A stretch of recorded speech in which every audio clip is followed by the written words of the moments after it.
Hello, my name is Collection Connoisseur. I collect digital thingamabobs and video games. Today I'm playing Slay the Spire. Today's challenge in Slay the Spire is essentially the in-game achievement named Common Sense. We cannot have uncommon or rare cards in our deck. We can have common cards and we can have basic cards, the starter cards. This does mean that curses are allowed. Curses kind of count as common cards, although we still don't want to collect curses. And even though this is the in-game achievement, I'm not doing this for the achievement. We already have that. I'm trying to beat my personal best. My personal best in this category is... Let me pull that up. My personal best is with the defect on Ascension 6. So defect Ascension 6 was my personal best. We're going to try to beat that tonight. And hopefully we can. We're going to be playing as the Ironclad first, probably the Watcher after that. Or the reverse. We'll start with the Watcher, and then we might go to the Ironclad.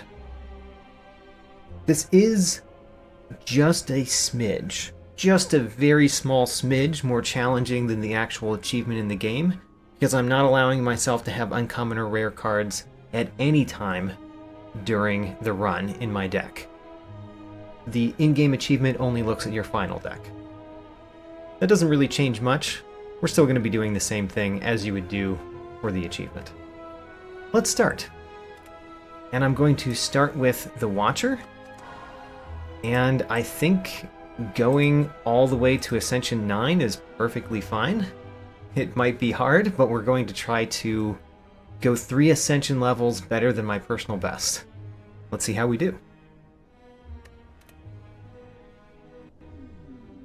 Hello, Gail. Welcome to the stream. Alright, from this menu, from the Niao Blessing, we cannot pick the colorless card. All of the colorless cards that you can get here would be uncommon.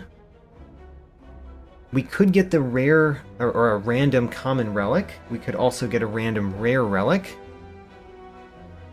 Like is typical in these challenges, I cannot choose swapping with the boss relic because some of the boss relics have transform effects, which could transform one of my cards into an uncommon or rare card. So, we've got 2 choices. Lose 7 max HP to get a rare relic, or don't do that and get a common relic. I'm kind of want to do the rare relic, actually. Let's do it. Let's see what it is. Oh, we got super lucky. Tungsten Rod is one of the best relics in the game. Whenever we would lose health, we lose 1 less than we would. Great. Very good start so far. Very well worth the 7 max health that we just lost. I probably could have considered looking at my path before choosing that, but I didn't. I think that I really like... Ooh, there's a couple of good paths here. So let's go through a couple of options. One option is we start on the left, we hit this first shop, we go through 2 elites, and then potentially 2 more elites. So that's a 4 elite path in Act 1. That could be very nice if we get the right cards. And there's another 4 elite path if we go on this side and we start here, hit this as our second elite. Ooh, I got that wrong. This is only a 3 elite path. We can get a 3 elite path on the right. But that could be a fiery elite if we want to go that way. Interesting. I think I want to go the left path. The problem with the left path is if we don't get anything that we want by the time we get to this first elite, we can't not go to the elite. But I still really like going to elites early with the Watcher. I think the Watcher can, of the different characters, I think the Watcher can handle Act 1 elites much more easily. And as Gale said, there is a number of tools in the Watcher common cards that we can take advantage of. So I think the Watcher is pretty well positioned to do well in this challenge. Let's start by trying to get as many relics as we can in Act 1.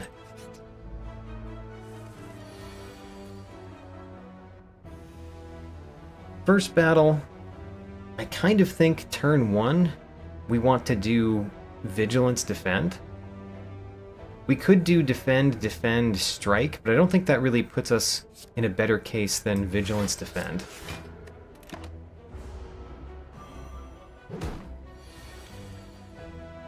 Alright, take out the first one. And as long as this one never attacks me, we're perfectly fine, right? Alright, great. We get a speed potion, and remember, we can only take common cards. The only option here is Protect. Protect is not my favorite, but it's okay. Of the common defensive cards, it might be one of the better options, honestly, for the Watcher, in terms of defense. So we might take it. I think Third Eye is a common card, which is also a pretty decent block card at common. I'm tempted to take Protect because it is the one card that we can take here, but that's kind of the only reason. Let's take it. Alright, we have a slightly more defensive deck. Slightly more defensive is usually not what you want to do early with the Watcher, honestly, but still. That's where we've gone so far. I think I am going to spend my Miracle here.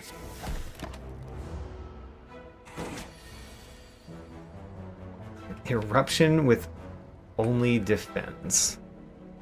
Well, we could do Eruption. I think it's probably still best, because next turn we have a pretty good chance of winning. Let's see here. Yeah. Perfect. We got a Swift Potion. I don't really like the Speed Potion that much, but the Swift Potion is quite nice. We cannot take Inner Peace, but I really do like Prostrate. Prostrate... So a lot of the cards that can bring you into Divinity stance are uncommon or rare, but Prostrate is not. And Prostrate is a pretty decent block card as well. Taking 2 block cards with the Watcher as your first 2 picks seems a little strange. So we're gonna have to change what we're doing a little bit, hopefully sometime soon. We could get Doubt with the 175 gold. We are going into a shop very soon, so this might be a good idea, but I really don't like it. I don't like getting this money only to spend some on removal.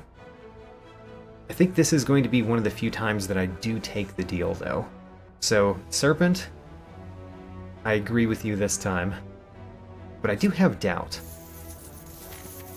Very accurate having Doubt there. And we immediately get to choose to buy potions or not. I'm going to buy 2 potions, because I don't really like my Speed Potion. Let's see if we can get replacements. Ooh, these are nice. Alright, Speed Potion gone. Fire Potion, Power Potion. Very nice start. And then we need to do something good at this shop, especially with an attack card. And I don't really see many attack cards. There's Talk to the Hand, which is uncommon, so we can't take that. There's Consecrate, which is fine. It's just that it's only fine. There's Dolly's Mirror for nothing that we currently have. Don't really want to copy anything. There's Eternal Feather. There's Pen Nib. Pen Nib is probably the best choice here. I'm going to certainly remove Doubt. So removing Doubt is important. And then I can't quite afford the Pen Nib and the Consecrate. And I am worried about damage in the next one. Let's take the Pen Nib. Pen Nib is damage, and I think it does better for us over the course of the run than Consecrate does right now. So,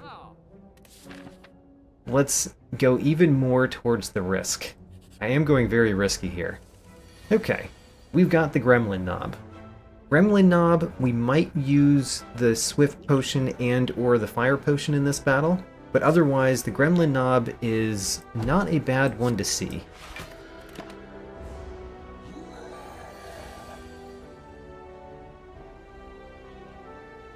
3 strikes is nice, but not nice that we drew them without the eruption. Eruption and 3 strikes would have been much nicer. Anyway. Strike, strike, strike. It's not worth playing prostrate. Gaining 4 block, but giving 2 strength. That's not very great. I am thinking about the fire potion, potentially. Ooh, perfect. So we can do eruption, strike, strike. Let's start there. Eruption, strike, strike. We've got you down to 33. We could do a defend here, and we would certainly win next turn. Ooh, not certainly. We would have to draw both of the strikes to win next turn with the fire potion. We could do a miracle vigilance, but that extends the battle, and I don't like that. We might have to use both potions. We do not. Alright. Strike, strike, and is fire, or do I want the swift or the fire more in future elite battles? Because both of them would win here, right? Well, the swift is not necessarily going to win, so let's use the fire. Alright, we got Nunchaku. Alright. 2 different relics that are all counting up to 10 attacks. How about that? Interesting start. And we actually got 3 common cards to pick from the elite battle. That's a little bit of a surprise. Crush Joints is pretty nice, especially because we do have a 0-cost skill. And as much as I like Halt, I don't think we pick Halt right now. I think we pick Crush Joints. Now, if I do not rest here, then we don't get another rest before we go to more elites. Unless I choose not to go to the elites and go to the fireplace instead. I think I'm still going to not rest here, because doing 1 upgrade is very significant. Especially upgrading Eruption to only cost 1 energy. Alright. Next elite. We know which one it's not going to be. Which one do I want it to be? Honestly, probably Lagavulin would be best. It would be a very good choice for the power potion. Alright, Lagavulin. So, do we do a power potion immediately, because I said power potion would be good here? Maybe. The pen nib being on 9 is actually not great. You'd prefer it to be on 8, because then you could do Eruption and then get the next attack be doubled. But oh well, we didn't get that. Yeah, let's do the power potion in this fight. Deva form or Battle Hymn. 2 very interesting choices. I mean, even Devotion is not bad, especially because we have Prostrate. But I think we take Battle Hymn. We can start storing up Smites. And we are not going to attack this turn.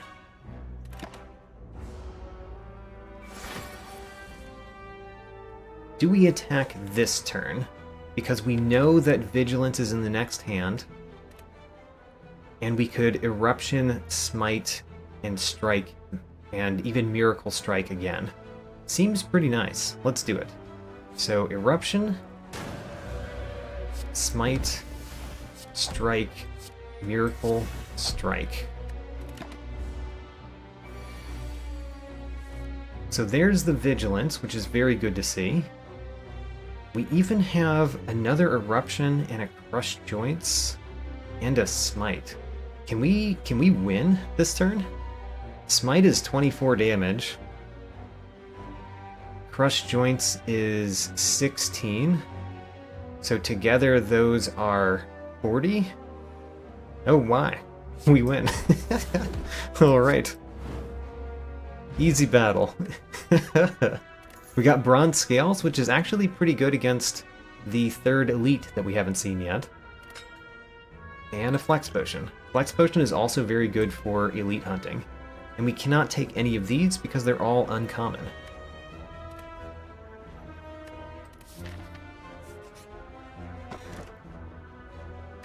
Obamori, negate the next 2 curses. Not a bad one to start with. That especially makes a boss relic that gives us a curse quite nice, because we negate the curse. Okay, I'm feeling pretty good. Let's go towards the elites. And I'm very happy to start this one out with a couple of Eruption and Wrath. Unfortunately, we do have to spend our pen nib target to win this one. Our pen nib charge, I mean. So we could take Sash Whip or just Lucky. Talk to the Hand is uncommon, so we can't take that. Sash Whip is interesting. We could have Sash Whip and Crushed Joints. Just throw around status effects with the Watcher. Kind of strange. I don't think I want just Lucky. Not at this point. It's not bad when you've got 2 different relics that are counting up to 10 attacks, because 0 cost attacks are pretty nice there. But we don't really have a way to draw cards. And I don't know that we're going to get much of a way to draw cards. Do we want Sash Whip? I think I will take it. But already I'm feeling like the deck has a lot of very middling cards in it.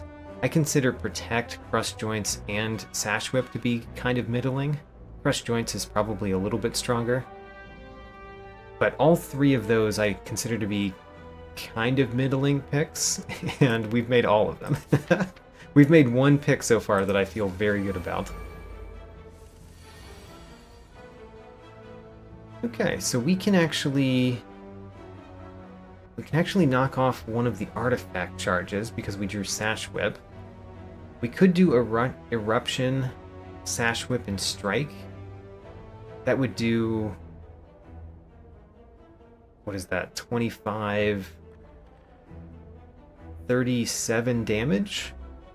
But we would be taking 20 instead of the 10. We could also use our Flex Potion to make it so that we get even more damage out of that. Let's think about the Flex Potion right here. We could do the Flex Potion, and that means that the Sash Whip would do 26 damage, and the Strike would do 22 damage. So together they can kill any one of those, including the middle one there.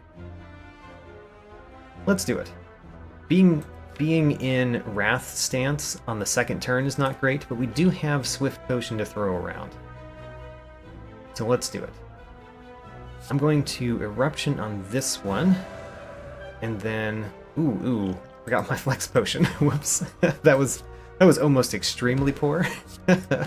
It was still not great, because I could have dealt 5 more damage to that sentry, but I almost really messed up there. Alright, and we have a pretty decent hand. If we had gotten 5 more damage there, it would have been at 37, so actually it made no difference. So it still takes all 3 of these to kill this one. Doing the Vigilance gives us... Doing the Vigilance might just be better. If we do the Vigilance, then these both go down to 10, so we're taking 20 minus the 8. And minus the 2 from Tungsten Rod. If we don't do Vigilance, we do Strike, Strike, Strike, Defend. And then we're taking 15, 14 damage this turn. I think I'd rather do the Vigilance. So I'm going to do Strike, Strike, Miracle, Vigilance. Strike, Strike, Miracle, Vigilance, please? Alright. Take a little bit less damage this turn.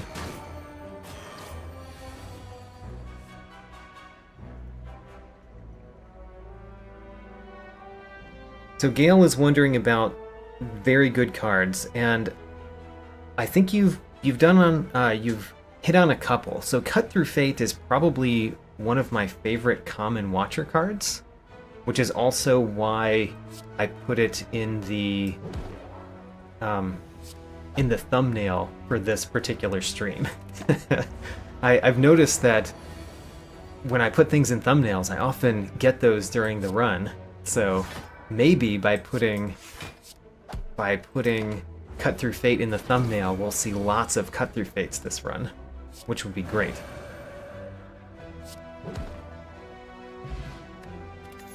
I think that Prostrate is actually very good. Prostrate is a common card that gives block and gets mantra, and I think that's pretty good. Bag of Marbles, that could be very nice. We've got three things that really help us when we're throwing attacks around. So Spirit Shield would be nice, but it is rare. Third Eye is another good common card with the Watcher. I am going to take it. It's another block card, which I'm not excited about right now, but still, that Scry 3 on Third Eye can be very powerful. So we're going to take Third Eye.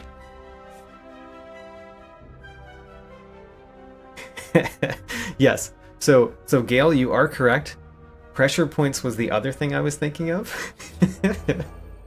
Pressure points would be quite nice to find in this particular run. Alright, what are we doing this turn? Seems like a pretty scary turn. If we do Eruption... So the strikes are going to do 18 damage if we do Eruption. 18 and 18 is 36. So we can kill this one, but this one will be dealing more damage. Still think it's worth it. And of course we do Third Eye here, so that we take a little bit less. And we don't want the defense, because we're in Wrath right now.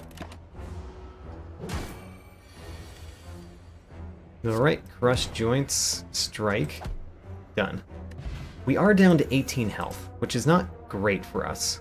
Oh man, Fear No Evil and Wheel Kick, great cards, cannot take them, they're both uncommon. Let's just skip.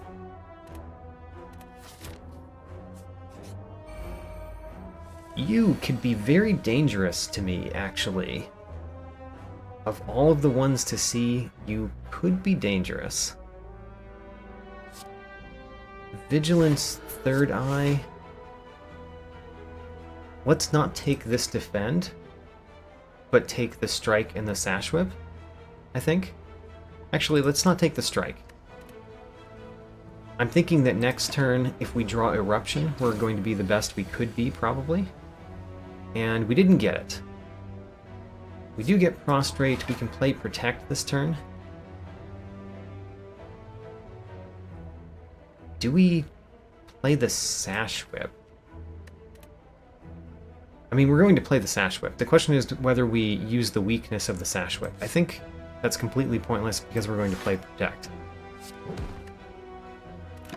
And then now we really do need to draw Eruption and do some damage. So how much damage can we do? We could play a skill so that Crush Joints makes you vulnerable. So we could do Eruption for 9, Crush Joints for 16, that's 25, and then Strike could be 18. Yeah, we're perfectly fine. So we do Eruption, we do a Miracle so that Crush Joints applies vulnerable, and then the Strike does 18 instead of 12. It did use up my Nunchaku and we put Pen Nib on 9 again, where I said that I didn't like it before. Do we want another Third Eye? Maybe, but at some point I don't know what deck we're building. Let's get another Third Eye. Don't know what deck we're building, but we are going to go into another Elite. I have 2 potions to try to survive this one. let's do Vigilance. I like drawing the Protect on the first turn.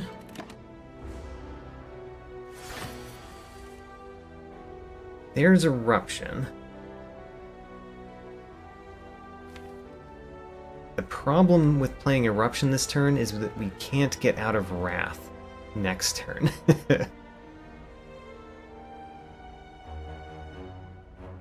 Which is not great for me. We can play 2 Third Eyes and discard all of these cards or some of these cards in order to set up a good turn next turn. But what we really want is Eruption and a couple of heavy hitters this turn. Well, that's unfortunate. Because we can't really stand being in Wrath when you wake up. So let's try to just play Third Eyes to set up a good turn next turn to deal some damage. Yeah, let's get rid of the Prostrate. Let's even get rid of the Strike. And get rid of the Defend. So we're going to draw Strike, Crush Joints, and whatever else we draw.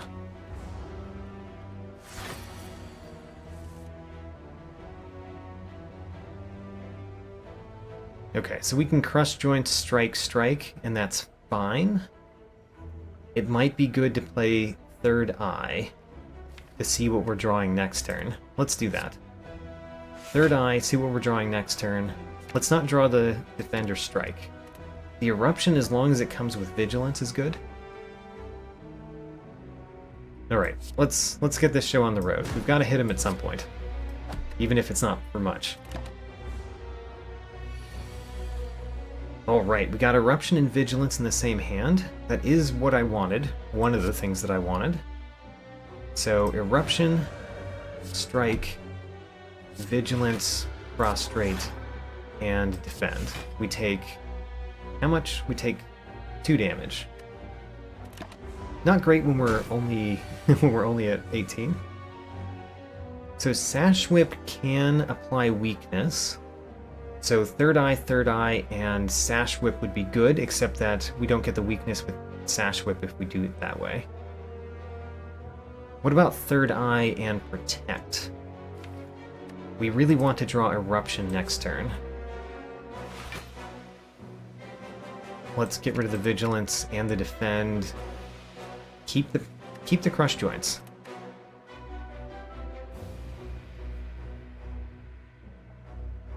Do we play Third Eye and Defend? I could even do Third Eye, Miracle, Protect.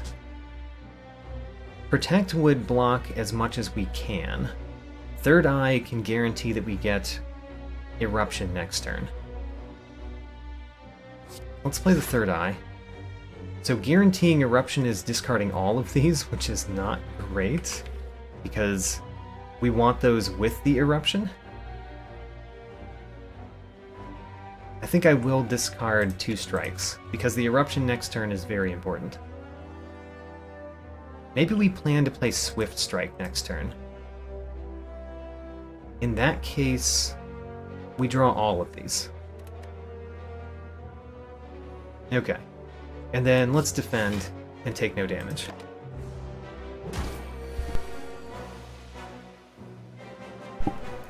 There we go. We didn't even have to play Swift Potion. Great. So, Eruption, Prostrate, Crush Joints, Strike, Strike. Does a lot of damage. So, Eruption, Prostrate to make Crush Joints deal the vulnerable again. Great. And then next turn, we've got a Strike in there, so we should win. I think we took 2 damage in that elite fight, and we didn't spend a potion. We also got Toy Ornithopter, which makes it even nicer that we didn't spend a potion, because now those are healing. And another Third Eye. I'm not going to take another Third Eye. So we skip this. I don't think we've got a deck yet. We've got a bunch of relics, though, and some of those relics are quite nice. We did put Pen Nib on 8, which might be good in the boss battle. I do think we have to rest, which I don't like, because I'd rather be upgrading, but I'm happy with all the relics that we got because we didn't rest earlier. Or skip the elites, that is. Alright, so Eruption, first turn, and then we've got Pen Nib to deal double damage. And we might as well do the double damage with Strike because the slime boss is already vulnerable. So very nice first turn, even though we only have 2 cards that we really care to play. I'm also going to play the third eye, of course. And we don't want to defend next turn, but I'm happy with the Crush Joints and Strike. Let's do the other third eye. We get this because of... Stop holding that. Because of Nunchaku. Discard another defend. Great.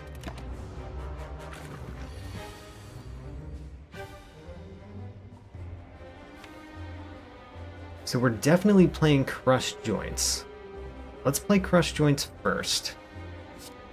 I want to be careful not to knock you below 50% unless I knock you very below 50%. And I can do that. Hello Adam, welcome to the stream.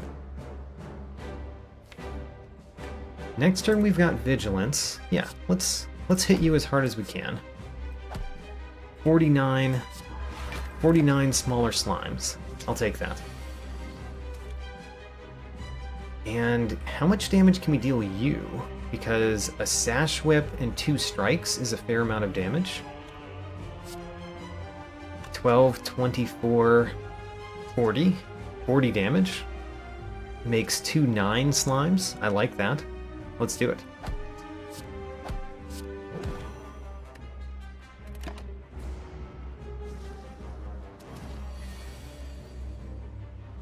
I'm glad to hear that, Adam. I don't think you are the first one to tell me that you fall asleep to my voice, but it's an interesting thing to hear, if nothing else. 2 Spike Slimes gone, and a little bit more damage on the Acid Slime. Because of the Nunchaku, we can also play this Slimed. Because of the Pen Nib, probably going to do good things next turn. Well... Or not, because we didn't draw a single attack card. Granted, we only had 1 that we could draw. So, good time to take out the Protect. We've got the Prostrate. We've got the 2 third eyes.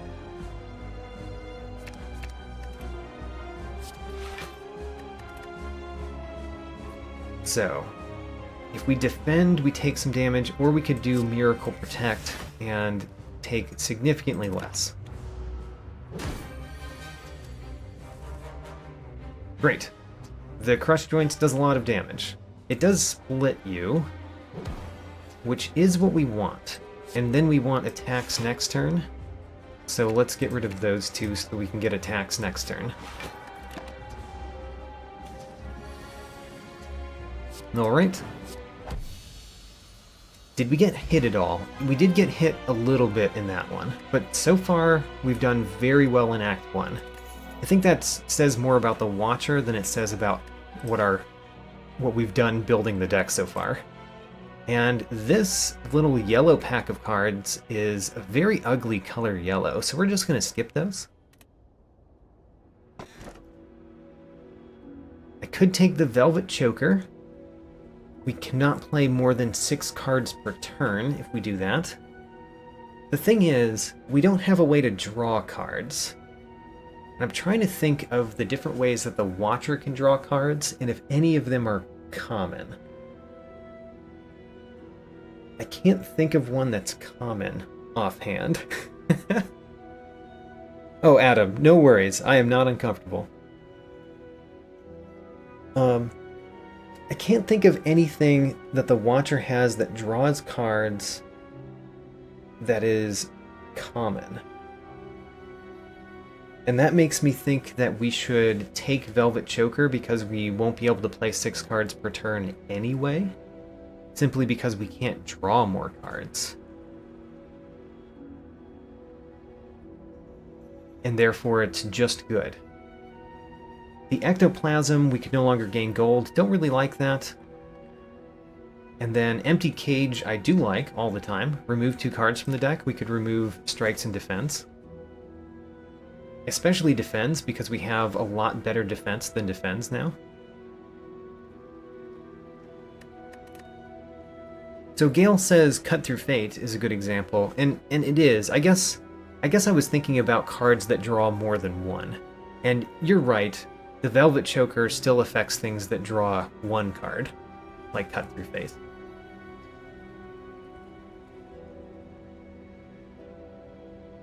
I think it's still the best option, because how often are we really going to be able to play more than 6 cards? I don't know. I think this is a thought process that I go in my head through many times with Velvet Choker, and then I do that, and then later in the run, I end up with a deck that wants to play more than 6 cards in a turn. But, yeah, let's do it. Velvet Choker. We have more energy, but can only play 6 cards. If there's ever a reason that we want to play more than 6. Okay, one of the things that we did not get was Bowling Bash. Bowling Bash is a common card, and it's also one of the cards on Watcher that makes dealing with multi-enemy fights, which is one of the problems with Act 2. It makes dealing with multi-enemy fights a lot more manageable. We didn't get that. We didn't get anything that helps us with multi-enemy fights, so multi-enemy fights are a problem. That might mean that I don't want to visit as many elites this time. Or we could visit tons of elites anyway, because I like doing that. Either way, I think we're going to start this way. So we're going to go to this shop. At this question mark, we'll decide if we're going left or right. And I don't know which one, but I want to go left. So that we can hit another 3 elites in this act. And get lots of relics.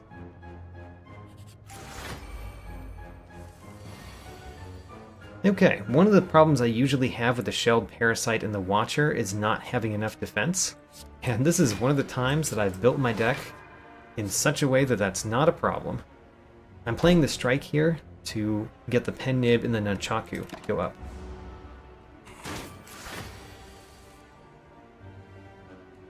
We have Protect. We also have Eruption. So we could do our Eruption Miracle Crush Joints thing again. How much damage could we deal? Could we really deal 81 damage, which is how much we need to deal? I don't know about that. Because, let's see here, 9, 25, and then both of these are 18. So that is 36 plus 25. That's 61. It's a lot, but it's not 81. So let's play the Protect, and let's not play the Eruption, but otherwise do the rest of the turn. We can even do the Miracle Strike, actually. Yeah, let's do the Miracle Strike.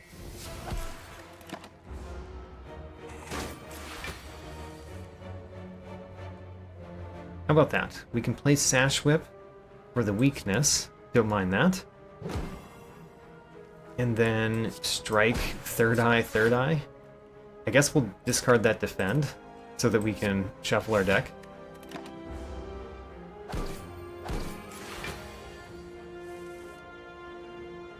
I kind of don't want to play Crush Joints this turn because Pen Nib is at 8. So I think I won't. We'll play Third Eye, we see Eruption and Strike. Sash Whip is the only thing better than Strike, so I'm going to keep the Eruption and Strike. Discard the Defend, though.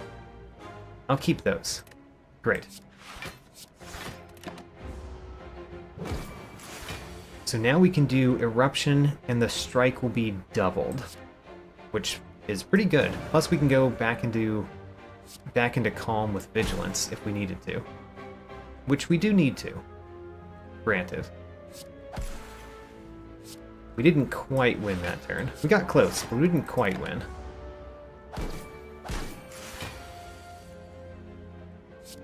Alright.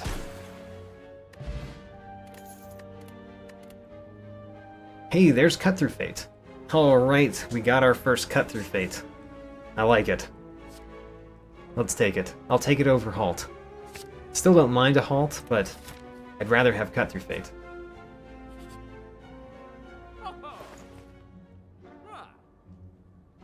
Okay, so we've got a couple of very good options here. There's Empty Fist, Prostrate, Halt.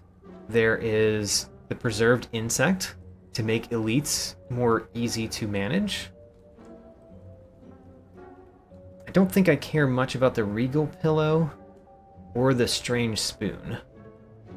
And then there's not bad things down here. I don't mind having a safety block potion around, but I don't know that I'll pay for it. I believe I still don't want to grab the Halt, but I don't mind getting another Prostrate.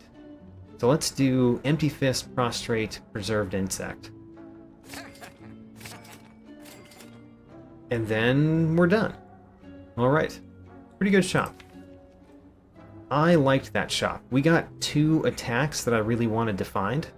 Cut Through Fate and Empty Fist. So I feel good. The birds. The birds are annoying, as usual. I want to play Vigilance and Third Eye, so let's do that. Vigilance and Third Eye. I just realized that the birds are not so bad. I'm going to keep all of those because we can knock down a bird. The birds are not so bad because I've got thorns from bronze scales. So the birds actually mostly kill themselves. This one is dealing itself 18 damage this turn. Alright, let's hit you as well.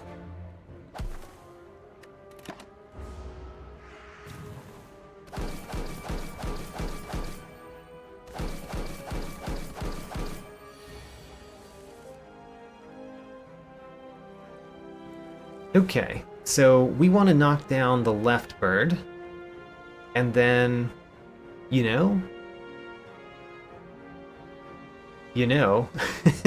those birds can't hurt me. Alright, so let's knock down this bird.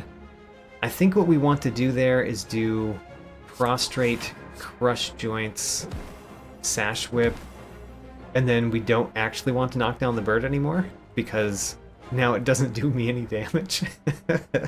So we'll hit... You know, there's no reason to hit a bird. End turn.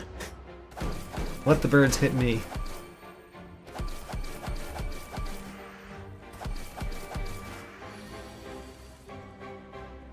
And then Eruption to win. We set ourselves up at 7 Pen Nib and 8 Nunchaku. That's kind of nice. There's an empty body for an upgraded block card that could exit our stance. I'm okay with it. Having another way to exit our stance is the main thing that I'm looking for there.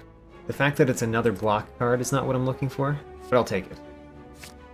So now we've got 3 ways to exit Wrath in the deck. We've got Vigilance, Empty Fist, and Empty Body. Alright. Let's fight them. I don't think we're amazing at this fight, but I want the relic that we'll get from it. We probably want to go after Romeo first, I think. I think we go after Romeo first. Let's do a Cut Through Fate to figure out what we're going to do for the rest of this turn. 2 strikes. You know, not my favorite.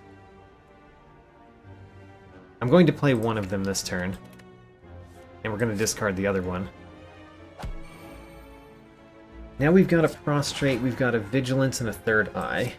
Third eye, we see an eruption and a sash whip and a prostrate next turn. I kind of like those, except that bear is going to be bad for me. We haven't gotten to the point that bear is like that bear subtracts 4 of my defensive power. What is that called? Don't remember right now. Dexterity? Bear does not subtract 4 dexterity because we aren't at the high ascension level yet, but it still subtracts 2. So prostrate is actually a lot worse. Let's just discard the prostrate. And then vigilance, of course.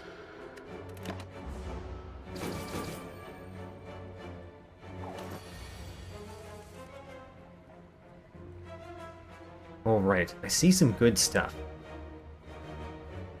The next one that we do is double damage, and then every other one is also double damage because we'll be in wrath.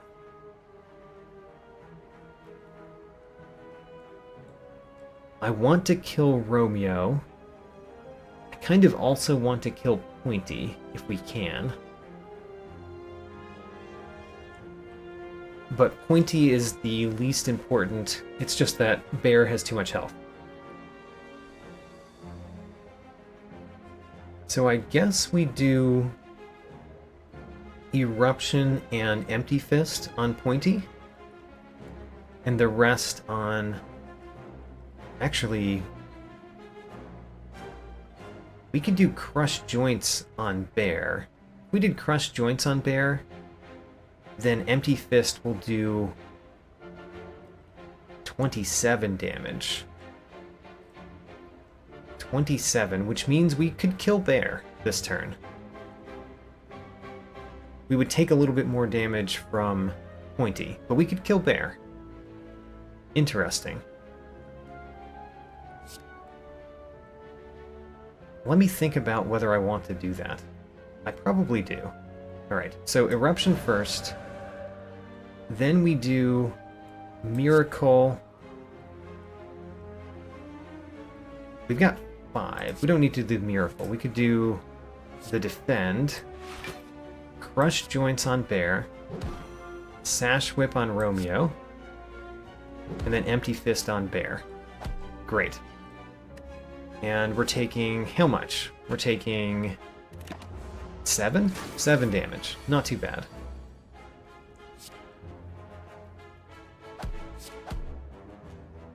Empty Body still gives us a fair amount of block, and so does Third Eye.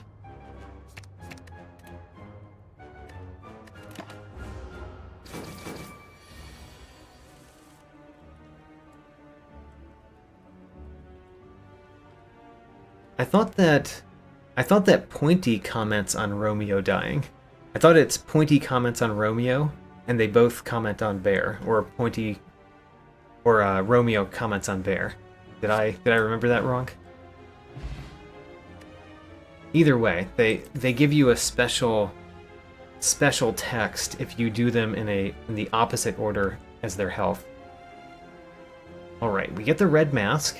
Apply 1 weaken to all enemies on turn 1. That is good for us, especially in some of the elite battles that we could be facing in this act. And I think that the Fear Potion is better than the Speed Potion. I still like Liquid Memories. Consecrate. Is it time to take a Consecrate? I think it is. I'm not excited about taking an unupgraded Consecrate, but it's the only multi-enemy thing that we have. Let's take it. Alright. The Wheel of Change. Alright, luckily the Wheel of Change can't invalidate my run, because it can't give me a card other than a curse. But let's see what it does. It gives me money. Ooh, I like that. Yay, gold. I mean, we could go to the shop right there, but I'd rather do more elites. And I think we've powered up a little bit against elites. Especially taking the Preserved Insect. I do like that the Gremlin Leader is attacking turn 1. I do not like that I drew almost no attacks. Let's make it so that You die when you hit me, right? Actually, let's think about block first. So, next turn, I certainly don't need defend. I probably want to play protect, which means that what's happening so far? I'm taking 2 damage right now. So I could play a strike to make sure that this one dies next turn. And both of those go up and take 2 damage. I'm okay with that.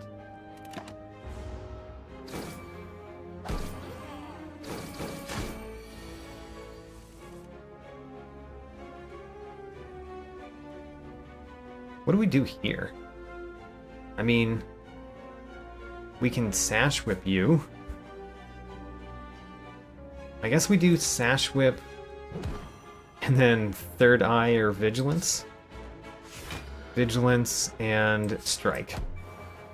Oh, getting the extra 1 there was not the best, actually. 2 Prostrates. Let's discard them for this one.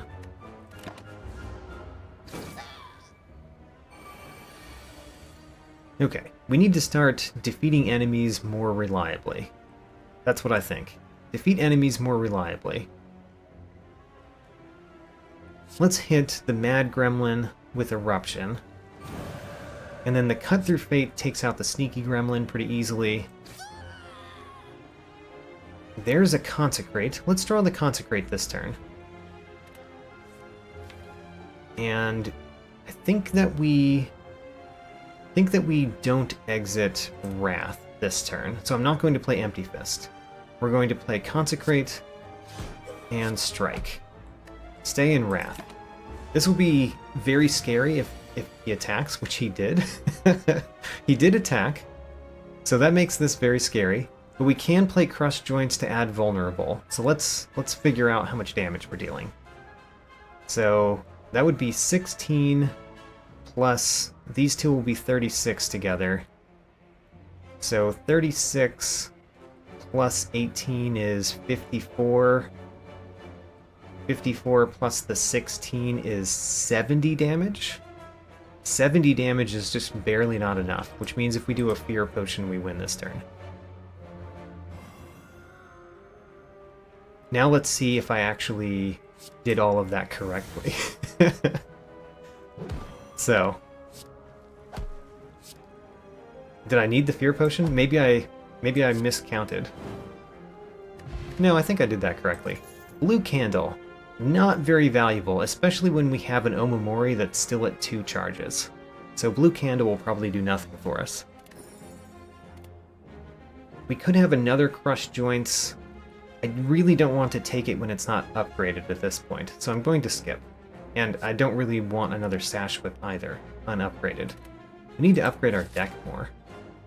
Which I guess is what we're going to do next. Let's upgrade. The one that I want to upgrade the most is probably Empty Fist. That 5 extra attack is just a lot of extra attack, so let's do that.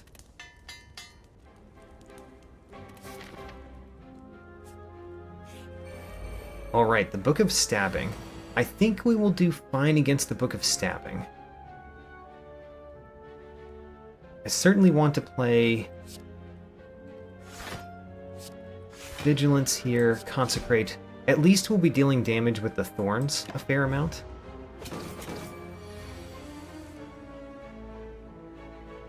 Okay, so next turn is probably going to be good, but this turn is not amazing. We can do Prostrate, of course. We can do Third Eye, peek at what's next turn. I see an Eruption. Do I want the Third Eye next turn? Let's kind of do, and I kind of don't. Let's discard the Third Eye. And then if we don't play any attacks this turn, then next turn we get to do Pen Nib and hit one of the attacks that we have after playing Eruption, which is the preferable option. So if we don't play an attack this turn, it might be best. rather than dealing the little amount of damage we'll do with them this turn. Alright, let's play the Protect, though.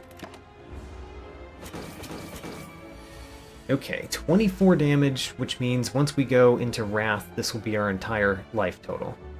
Alright, let's go into Wrath. Now you're dealing me 48 damage. I do get to hit you for 28 right here. And there's an Empty Fist, which we're going to draw this turn. So we strike, strike, Empty Fist. We have 2 more plays. The other thing we could do is draw 3 cards with Swift Potion. But I don't think that wins, because Empty Fist does 28, and this is with, not with the Pen Nib. So, Sash Whip would be 16. 16 plus 28 is 44. 44 damage. You know? The other thing that we could do is take something out of our discard pile. We could take the Eruption out of our discard pile, which would do 18 damage.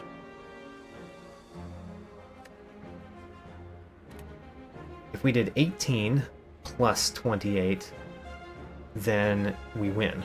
Alright, let's do that. Liquid Memories, Eruption. Eruption does 18, Empty Fist does 28. Just barely win, and we hit the Velvet Choker mark. And we get Pantograph, a great pick. So, start of boss combats, we heal 25, which means we don't need to rest before bosses anymore. There's an upgraded Sash Whip, and there's Flurry of Blows, which Gale pointed out that Flurry of Blows is one of the things that could cause Velvet Choker to be a problem for us. I think I'd rather have the upgraded Sash Whip than skip or any of these. I mean, I would love to have tons of pressure points, but we can only take 1, and 1 is not enough. Okay, let's go right so we can hit 2 more fires before the next elite. Ceramic Fish.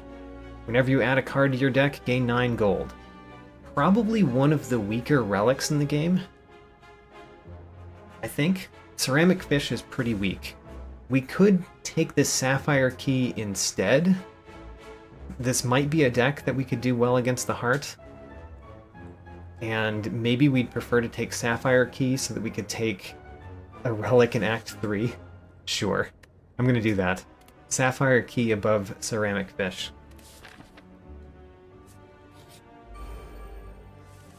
Alright, the Snecko. I think pretty much everything in our deck costs 1 or 0. Only Vigilance costs 2. So Snecko is not great for us. Let's see what our next turn is with Third Eye. Empty Body and Sash Whip. I like those. Let's discard the Defend. And we do get to Sash Whip this turn, which without the red mask would do nothing, but because we have the red mask, the Sash Whip adds 1 more weak, which goes for next turn.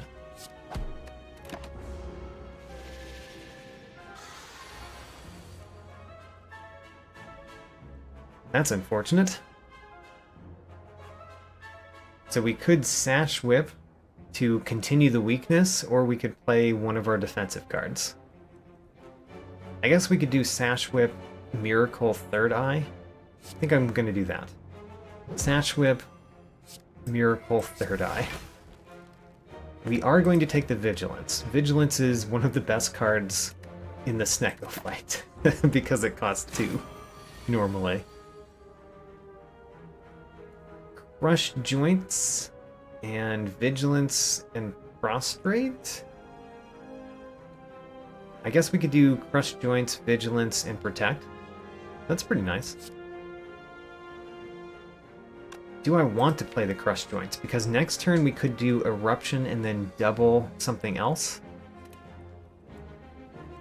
rather than getting the 8 damage here, we could get a doubled card, which is worth it. So Vigilance, Protect, and I guess we'll play Prostrate because we're not playing Crush Joints.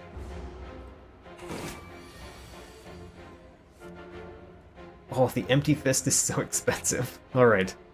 We still get to play it because we get the two energy when we leave Calm. But it really hurts that the Eruption and the Empty Fist cost 5.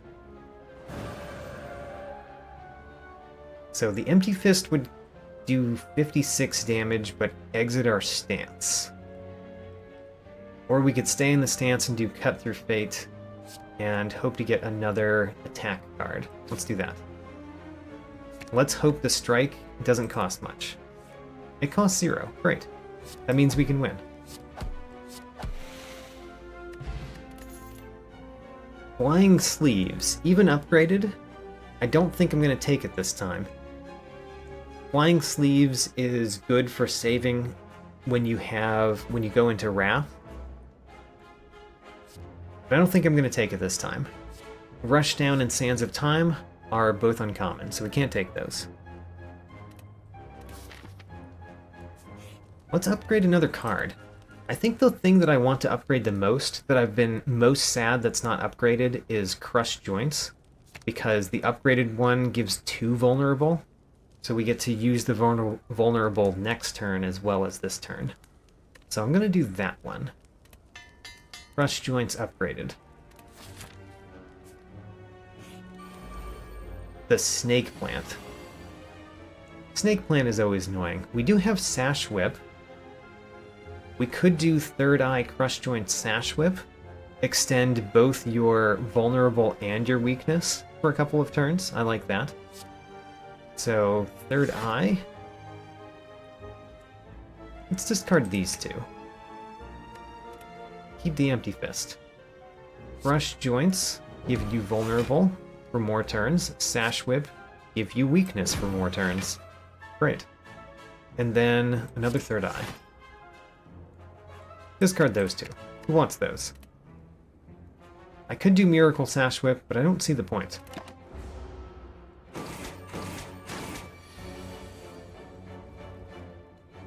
Here's our Empty Fist. If we happened to draw Eruption with Cut Through Fate, it would be very good for us. So let's do Cut Through Fate first. And we get to draw Eruption with Cut Through Fate. How about that?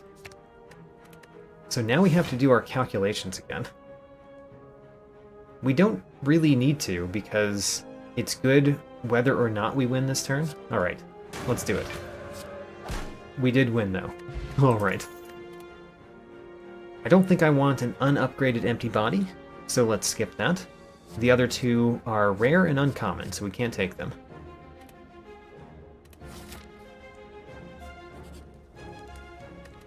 What do we smith now? At this point, I'm not really sure what we want to smith. There are a couple of good options. So Protect gains 4 block, which is nice, but remember that's 4 block across 2 energy, so it's 2 more block per energy. You can get more than that with just an upgraded Defend. Third Eye gives us only 2 block, but it also adds Scry 5, which is kind of significant. The Vigilance, we want to play Vigilance. Adding 4 block to a card that we already want to play is good. And other than that, there's Cut Through Fate, adds 2 damage and another Scry. Or Consecrate to up our game against multi-enemy fights. I think of those, I most want Third Eye, adding 2 Scry and 2 block, so that we can set up our turns a little bit better. I think Scry is particularly good in this deck because we haven't removed any of our starting strikes or defense, so being able to filter those out of the deck with Scry is pretty good. Alright, Gremlin Leader again. We actually didn't see the enemy, the elite, that was going to be the worst for our deck, so that's pretty nice. If we play the Consecrate second, it will get double damage with the Pen Nib, and that means that it will flat out kill the Sneaky Gremlin and deal a fair amount of damage to you. So let's do it second. Let's do Cut Through Fate first. Cut Through Fate first, see what we draw. We want Empty Body, so discard the Strike. So now the Consecrate kills the Sneaky Gremlin. And then, do we even hit the Gremlin Wizard? Are we going to win this fight so quickly that we don't need to hit Gremlin Wizard? That's the question. Maybe.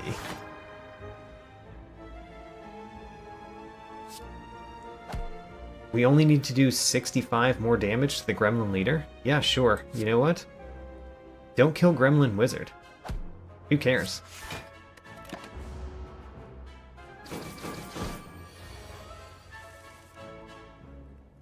There's Crush Joints. We will likely get Eruption next turn. Actually, it's not likely necessarily. Okay, let's just do the Crush Joints, the Sash Whip, and a Strike.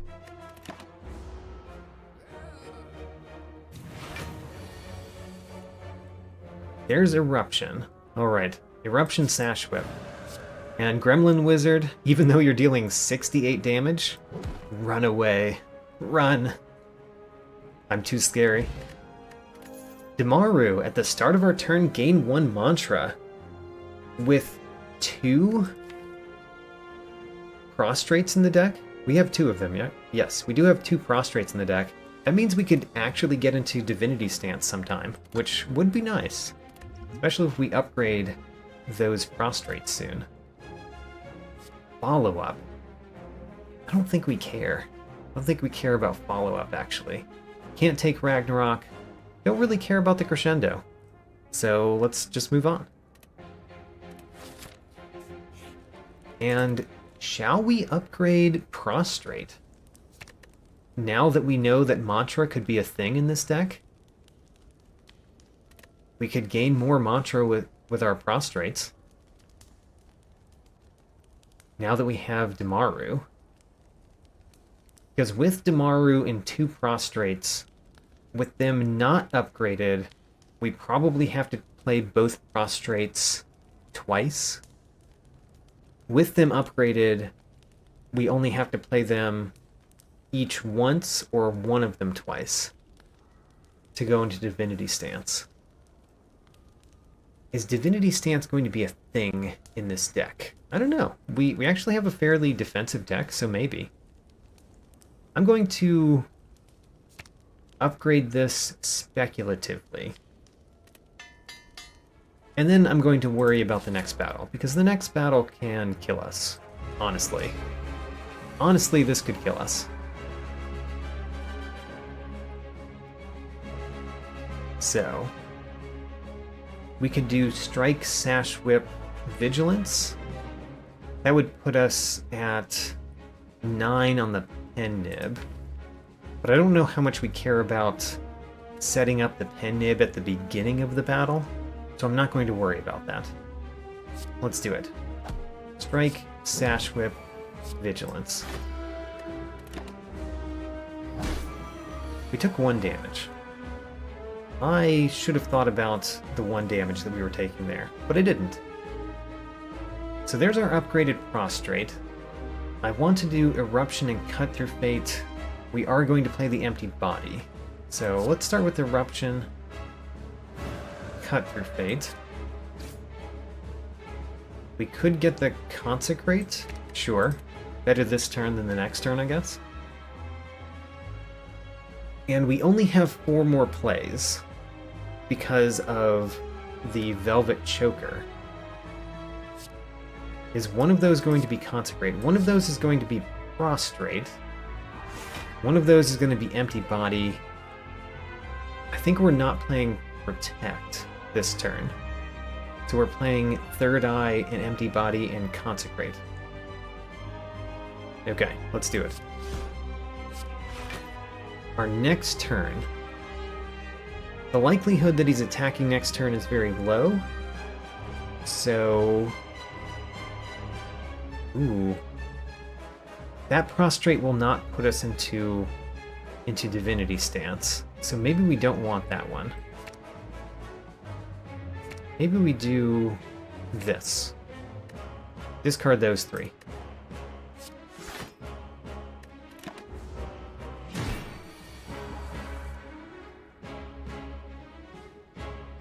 I like seeing the Empty Fist. We're being attacked this turn, but it's not for a lot.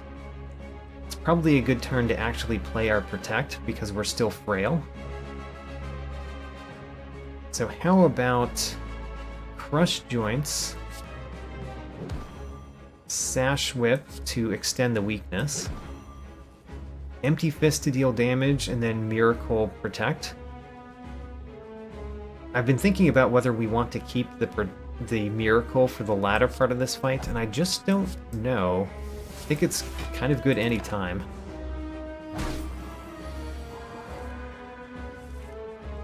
So now we're at the point that we could go into Divinity Stance soon.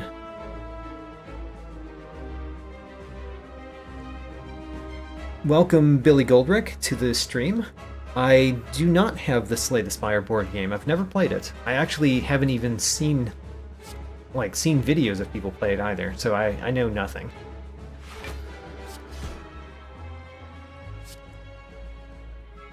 I want to set up Pen Nib for the Divinity Stance turn if I can.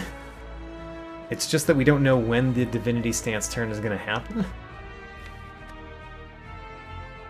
It could be this turn. If we do Third Eye and then Cut Through Fate, that gives us a very good chance to make this the Divinity Stance turn. But what are we doing in Divinity Stance this turn? You know? Not a whole lot. So let's do Cut Through Fate first or Eruption first. You know? That's a hard choice too. Maybe we do Third Eye first. Third Eye, tell me what we have.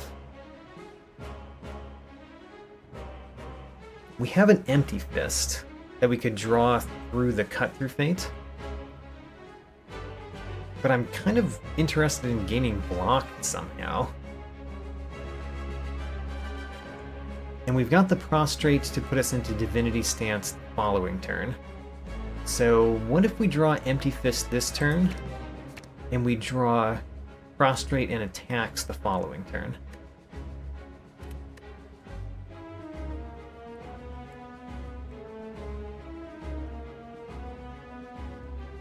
Alright, now for Eruption.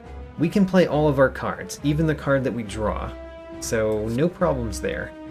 Eruption, we can do the Sash Whip to apply weakness, which is kind of nice. The Cut Through Fate to draw our way out of Wrath, which is also very nice, because we do not want to be in Wrath at the end of this turn. And... ooh, this puts you at exactly 2020. Ooh, that's not what I wanted. Oh no, 230. 230 is not halfway. That's good. I want to put you halfway probably after this turn. Ooh, we've got some good stuff here. So Prostrate puts us in Divinity Stance, and then we can Crush Joints to apply Vulnerable. The only problem is that we do not have any way to block.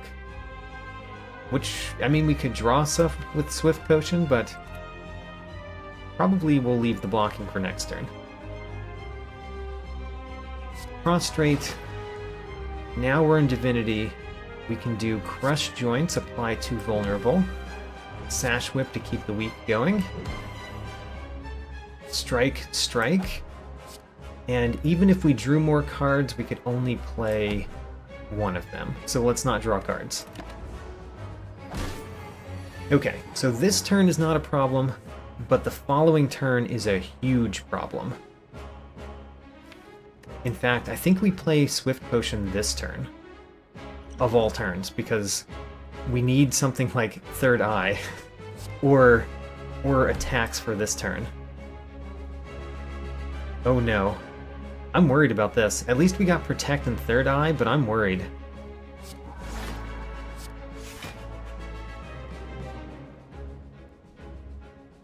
think we discard everything but Prostrate in that hand.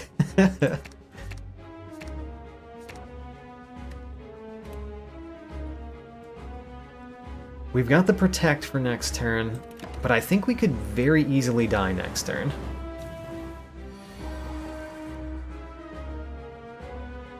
We did get Sash Whip. That's good.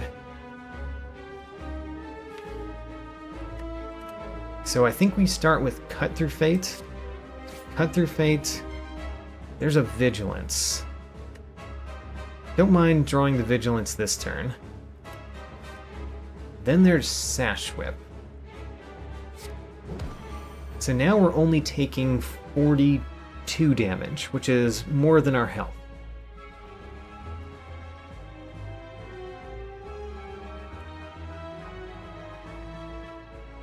We need to play block cards, and we might need this energy potion. I'm going to play the Prostrate, because we want Divinity Stance next turn. I guess we'll play the Vigilance. I don't see why we would play Vigilance, actually. Unless we do it with the energy potion.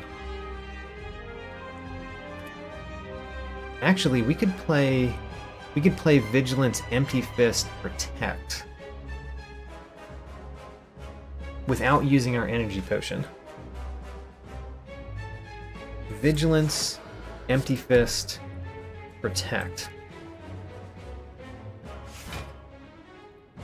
Okay, that's as good as we're doing. Now we hopefully win this turn. We do have Divinity Stance. So I think we get to win. Alright. That was a very tricky champ fight. Glad we made it through. And ugly yellow cards again. We're going to keep those on the ground. So there's the Busted Crown. We don't get any more cards that we add to our deck, really, if we take Busted Crown. Philosopher's Stone is very dangerous, but it does give us energy. And then Slaver's Collar gives us energy, but only during boss and elite combats. I think that normal enemies are still a little bit of a danger, but I'm still leaning towards Slaver's Collar. Maybe we can just avoid the normal enemies and just go up against as many elites and bosses as we can. You know, maybe. Let's try.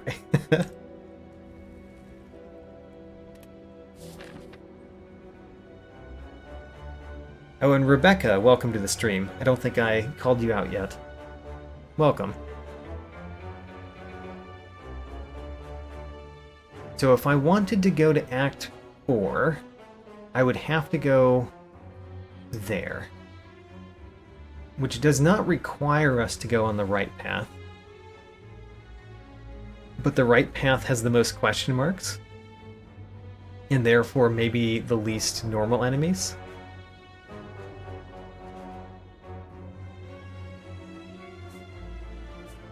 Yeah, let's do the right path. So we're trying to go to Act 4. That means that one of our fireplaces is going to be taking the red key. Unless we're too scared. Which might be the case. We might get too scared. Third Eye is excellent on the first turn. I like seeing that. Let's do that first. I want to discard all of these. Take the Crushed Joints, nothing else. And then Empty Fist, Strike, Prostrate, another Third Eye to see if we can make it even better. You know, honestly, the strikes are not great. Let's get rid of the strikes too.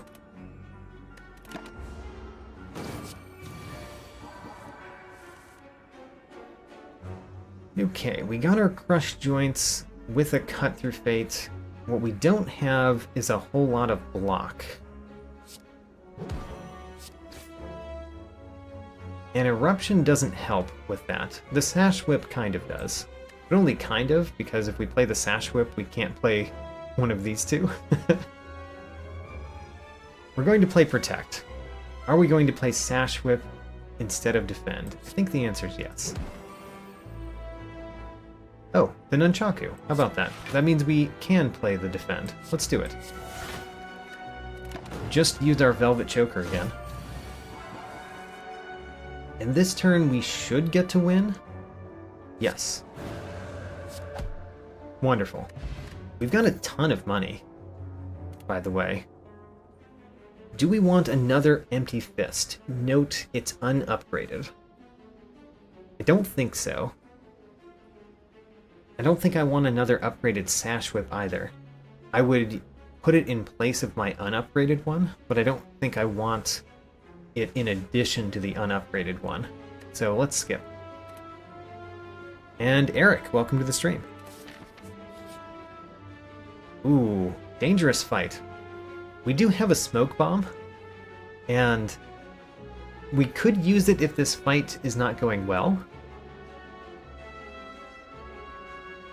But then we don't get any of the benefits.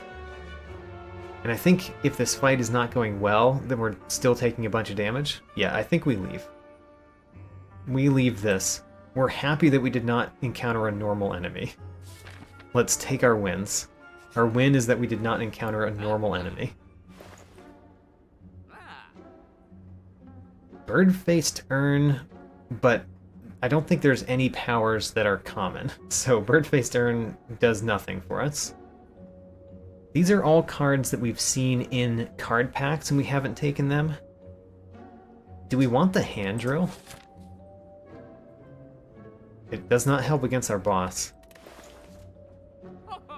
I think this is kind of a terrible shop, actually. We'll probably take the Fear Potion and remove a card.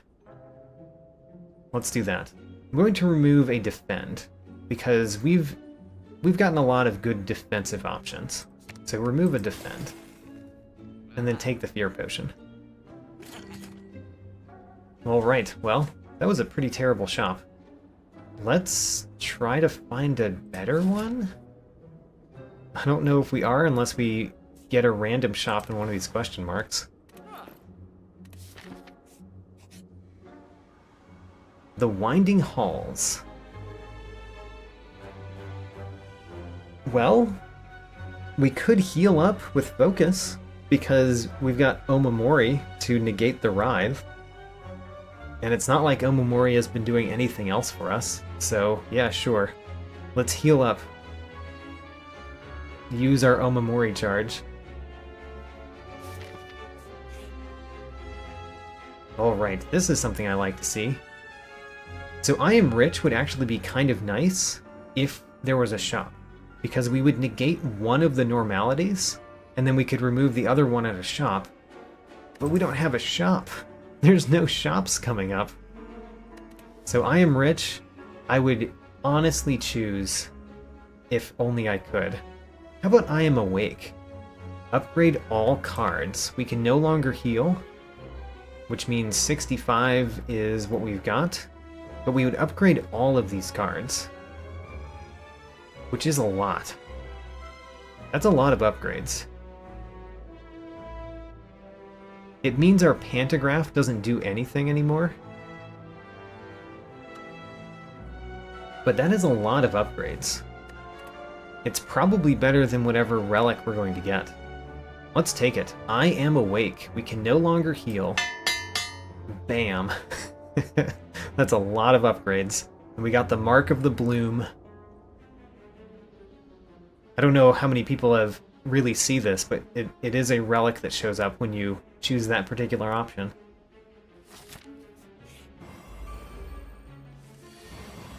Alright, Giant Head. We need to get cards to kill you with, honestly. That's just it. The Fat Sheep. Welcome. Ooh, that's a lot of good cards to kill with. I think we keep all of these, actually.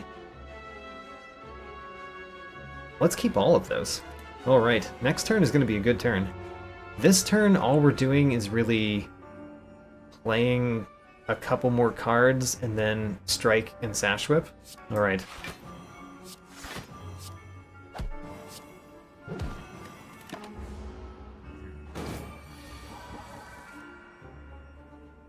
Now then, what we can do is do Prostrate, followed by Crush Joints to apply Vulnerable, Cut Through Fate to draw. I mean, we could draw the Empty Fist for this turn, or we could draw the Eruption and not have an Empty Fist, but play Eruption, Strike, Strike. Actually, you know what? The Prostrate also exits Wrath, so yeah, let's draw the Eruption. So, Eruption, Strike, Strike. Giant Head has gone down a lot of health. So the Prostrate gives us 3 Mantra, which means next turn we would be in Divinity stance. That's not bad. I think we play Third Eye and discard the Defend.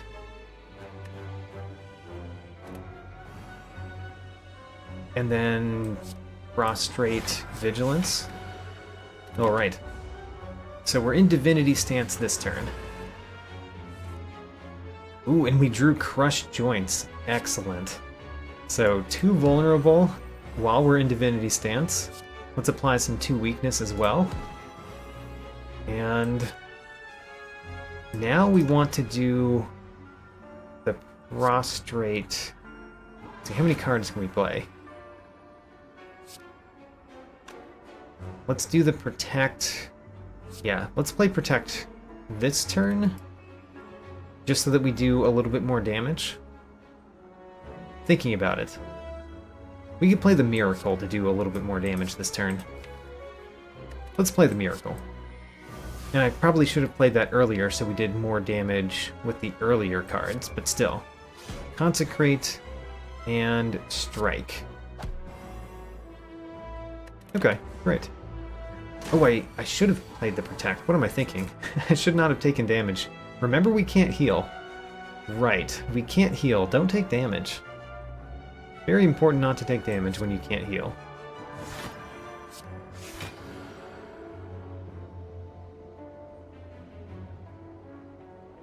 Protect, Third Eye. I guess we could do Third Eye. That's a pretty good hand. Let's get rid of those 2.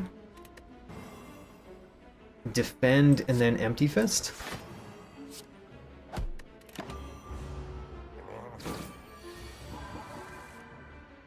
And then we win. Alright.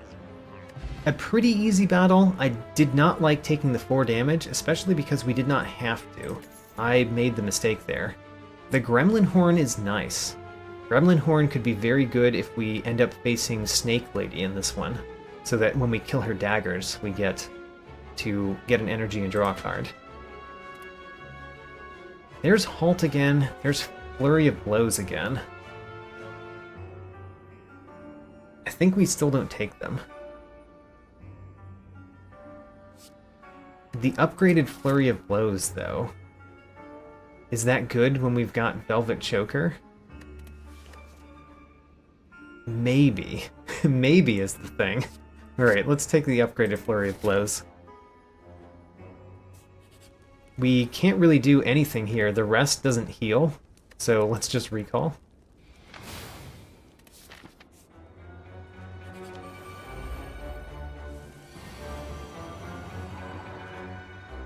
Okay. Bit of a scary one. How much damage can we do to these guys? Not enough to kill. We're going to play Vigilance, we're going to play Prostrate. That's enough to block. So then Strike and Sash Whip. When we kill one of those, we do draw a card, due to our new Gremlin Horn.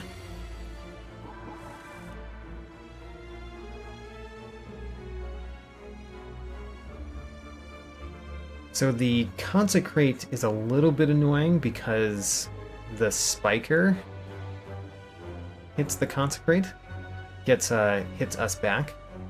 But if we can kill the Exploder with the rest of our damage, then we're fine. And we can because we've got Pen Nib. Right. Okay, so Empty Body. play the Consecrate.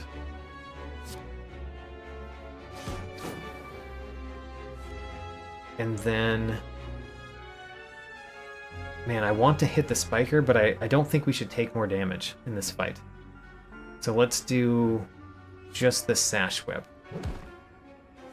Oh, we drew Third Eye. Great. So that means that we can hit this one. Only once, though. And we basically want block most of the time in this fight.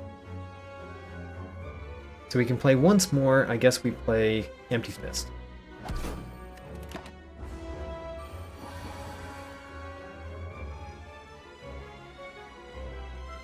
Nine damage and 8 damage per attack I play. Prostrate means that we enter Divinity Stance next turn. Let's do a Third Eye. We don't really want Eruption. Let's discard both of those. And then Cut Through Fate draws into our deck.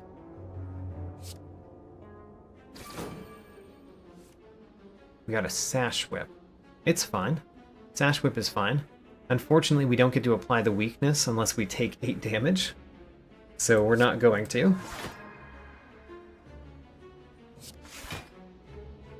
I guess we just stop here. Don't play the Sash Whip at all. Now we're in Divinity. We've got the Protect to protect us, and strike.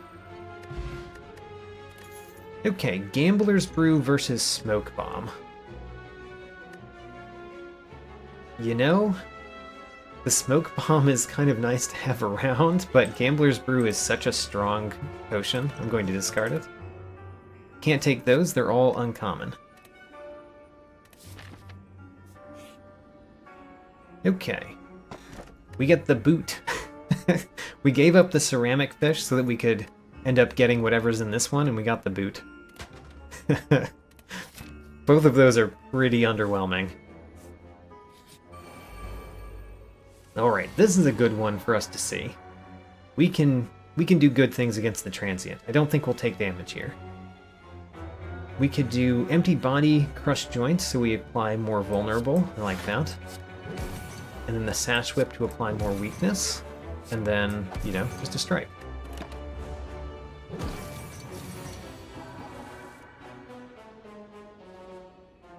Let's start with Third Eye.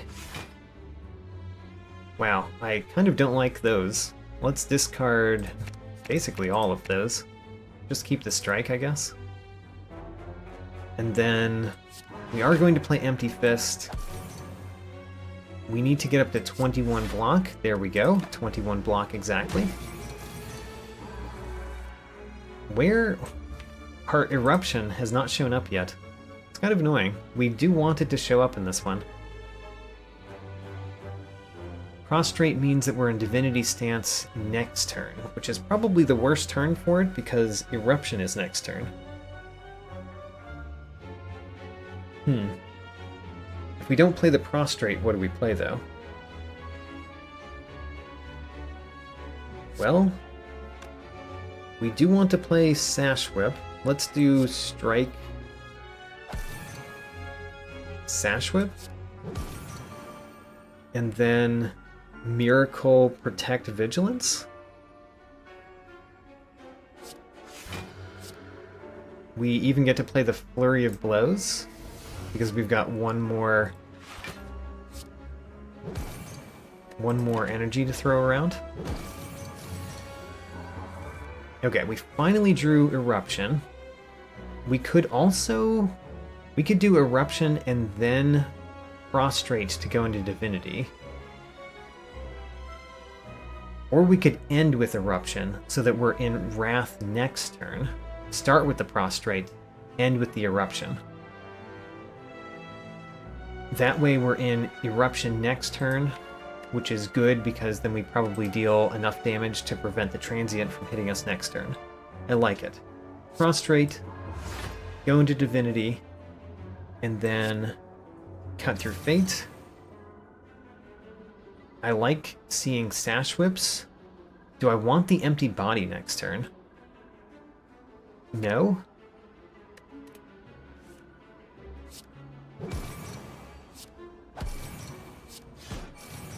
Alright, so Wrath next turn. Wrath next turn should mean that we take no damage. It didn't do very well because the only one that we drew was Sash Whip. But maybe that's fine, because Sash Whip deals 20 damage. And then what? And then what? We might need to Gambler's Brew. Because we really need these attacks.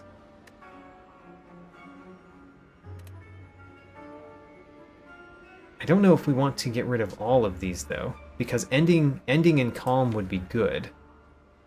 It'd be especially good if we played Empty Fist, rather than Vigilance.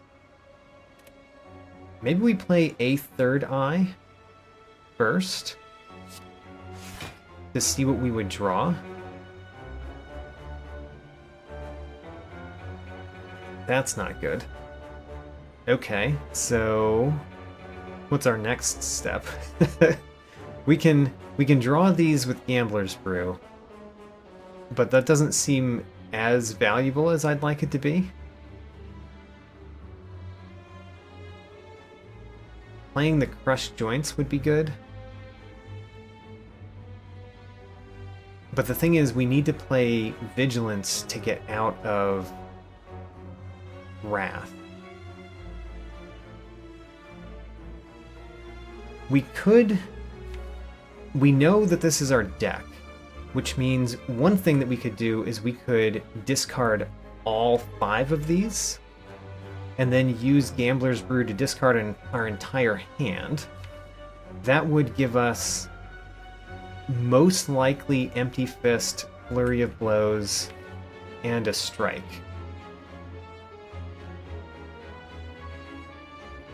But no Crushed Joints. Oh man, this is not great.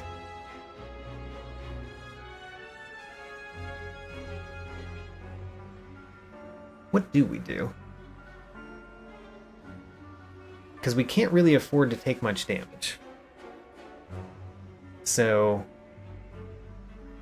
I think that we go for the risky play.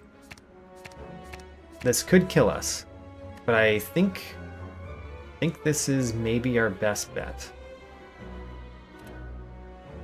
Gambler's Brew, drink, get rid of all of these cards. Alright, we did get Empty Fist. So now we can play Flurry of Blows, Empty of Fist, Flurry of Blows, and then play the Protect and block Foley. Alright. Ending that turn blocking Foley was really nice. Really nice. And we got a duplication potion for our efforts. Don't think I want another third eye. The rest are uncommon, so we can't take them. And let's go towards the Fiery Elite. And let's rest, but we stay awake all night due to nightmares from the Mark of the Bloom. So we get nothing for it. Alright, we see Snake Lady, the Reptomancer, which is perfect because of Gremlin Horn. So Gremlin Horn helps us a lot in this battle. Our second attack is going to get the Pen Nib. I think that means I want the first attack to be Cut Through Fate. See what we can set up for the second attack. You know, there's not much we care to set up for the second attack. Let's just draw the Strike. So second attack, I guess we're going to do Empty Fist on the boss, because that's 42 damage. And then we kill the 2 daggers.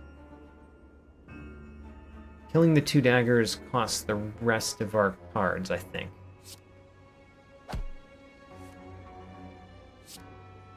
Yeah. Alright. But we do get to play... Ooh, we could play Eruption. There is an empty body, but it's pretty dangerous to play Eruption right now. Let's just play Vigilance. Well, actually, maybe we should play Third Eye. Let's play Third Eye. figure out what we're doing next turn. Put the Flurry of Blows. Actually, what if we take these? I think that we could kill a dagger with the Crushed Joints and Flurry of Blows. Don't know if we can block enough with the Prostrates and the Empty Body. But let's try. Let's take those.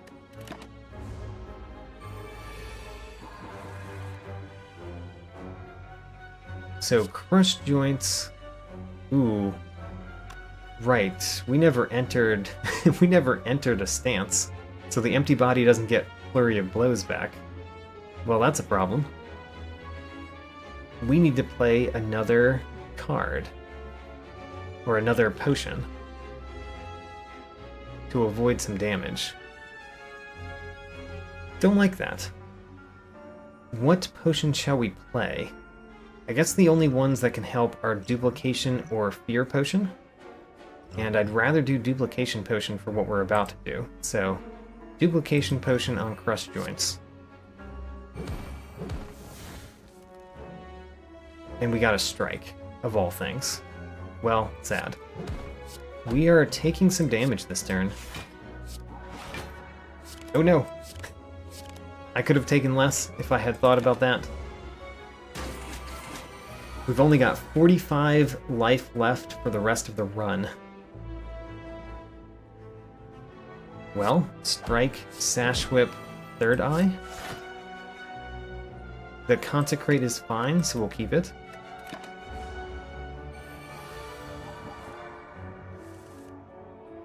So consecrate can get the double.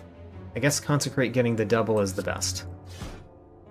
And then strike you down, and then strike you as much as we can.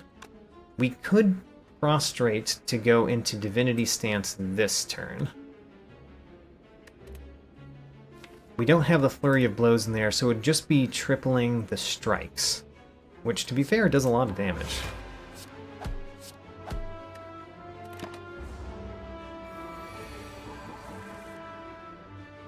Okay, so, can we win this turn? The way that we find that out is by playing Cut Through Fate on Reptomancer.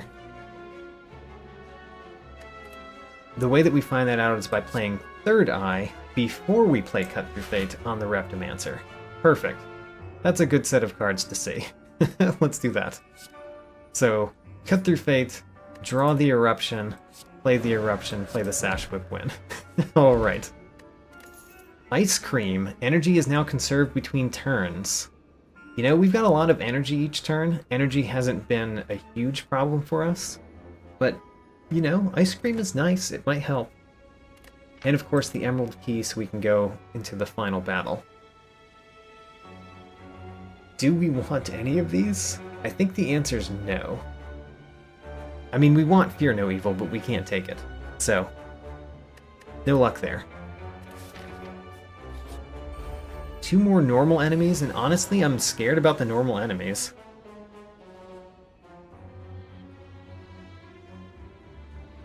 So let's see here. Prostrate, it's kind of nice.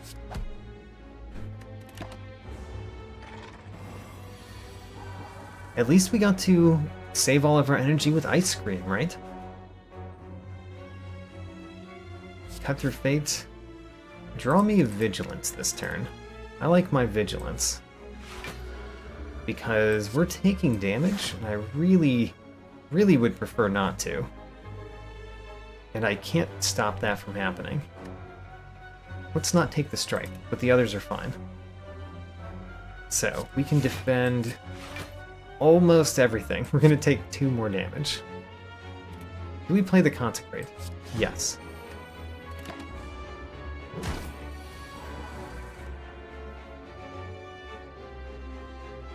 Alright. We have to play Protect if we don't take damage this turn. Which is starting to feel pretty bad. Actually, because of the weakness, we can use Third Eye. And I like those, theoretically. Let's keep those. Oh, the boot. The boot did something. It did 1 damage so far. 1 damage added.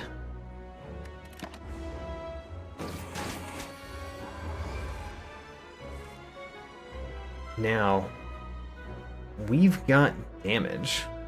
I mean, it's unfortunately not as much as I would like, because we're weakened right now. Do I want to end my turn in Wrath? That seems extremely dangerous. Let's not do it. So we're doing Strike, Strike, Eruption, Empty Fist. Eruption, Empty Fist.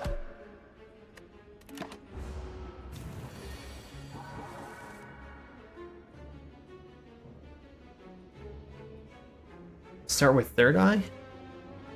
Start with Third Eye. We could get the other Third Eye there with Cut Through Fate. Let's not take the Strike or the Consecrate. Let's get the other Third Eye, because that blocks for us. So we want to do Cut Through Fate to get the Third Eye. Let's do Crush Joints first. Crush Joints, Cut Through Fate, get the Third Eye. Let's not take the Prostrates. So Sash Whip to apply more weakness, and then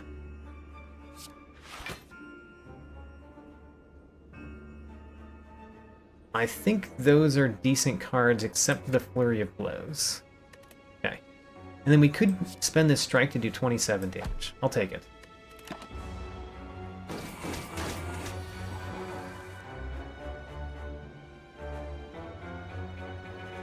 Sash Whip first. And then Vigilance gives us Flurry of Blows back at least. Does something. And we're at the point where we could really start dying from this enemy. Like, really, really not in a good way. 8 times 4. Well, we can play Empty Body. We can play Protect. Third Eye first. Third Eye sees those. Let's not take the strikes.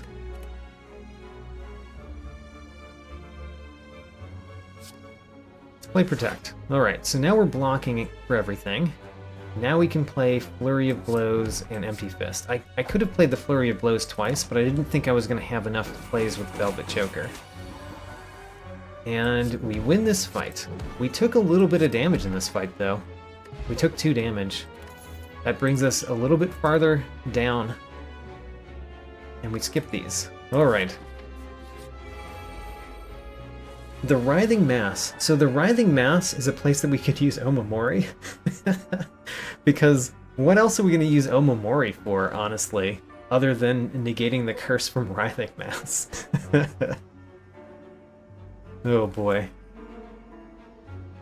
Do we start with Eruption? I feel like we should because we've got N-Nib. Start with Eruption. Hit with Cut Through Fate.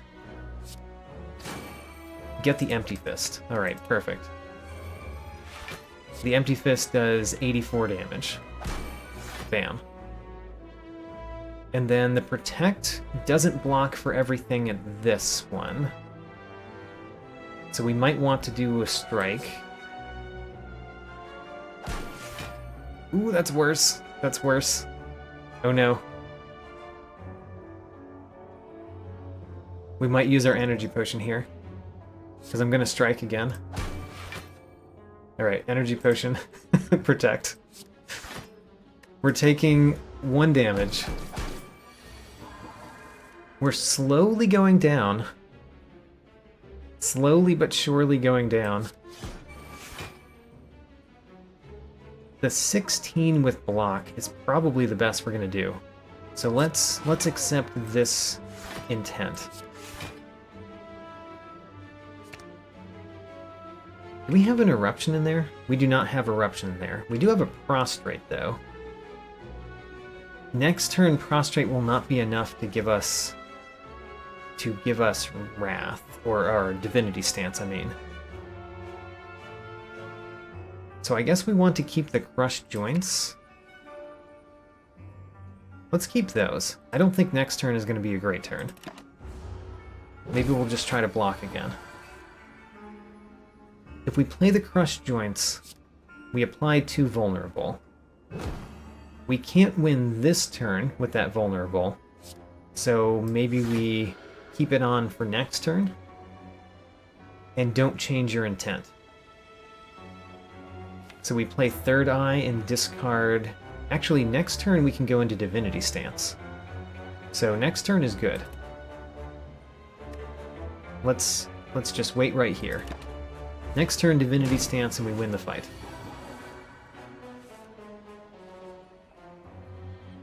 Prostrate to go into Divinity. I was like, why am I not in Divinity Stance? Because I didn't play Prostrate yet. Another Crushed Joints is not great. A Just Lucky I don't think we need. So we skip again. We're at 42 health. And as much as we rest, we cannot go up. Alright, here's the final boss of Act 3 at least. We did collect the keys, so we do get to go into Act 4, but only if we win this one.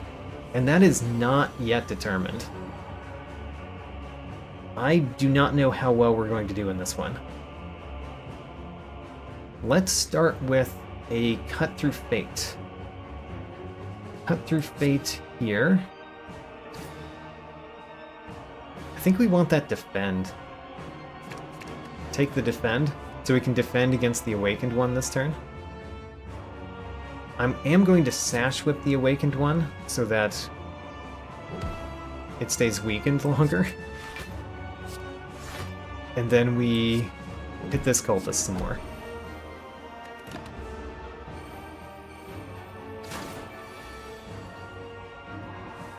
Alright, we want to do 16 damage worth, or 16 block plus the 12. Although we can defeat one of those, no problem. I think we just strike this one. We got another Prostrate. Well, I'm going to play them.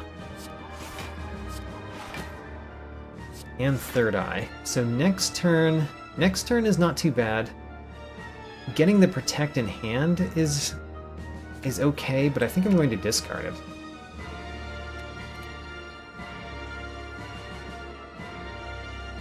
And then this turn we block a little bit more and play Empty Fist on you. Alright. So far it's going okay, but the first phase is not as much of a problem as the second phase. We can do Eruption and then end in Vigilance. So we do that. Eruption here, play the Flurry of Blows, and the Sash Whip. And then we want to play Vigilance. I think we want to play the Empty Body as well. So let's play the Empty Body. We can't play the Flurry of Blows over and over again because we can't afford to with the Velvet Choker. So we're not going to.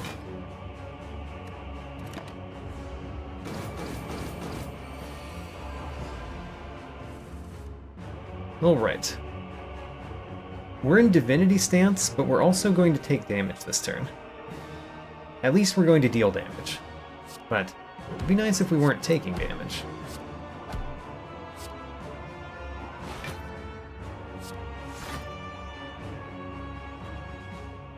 Next turn looks pretty okay.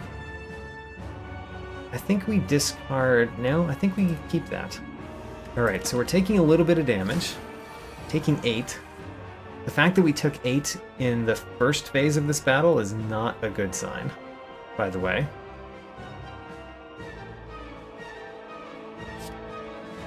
Crush Joints to add Vulnerable to you.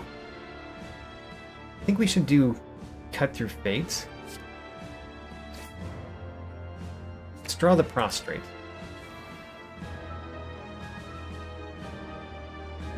I've got plenty of energy. The problem is more Velvet Choker. Thinking about Velvet Choker than it is thinking about energy. We're going to play the Empty Fist. We're going to play the Vigilance, the Defend, and the Prostrate, and that'll be all of our plays. So we're taking even more damage.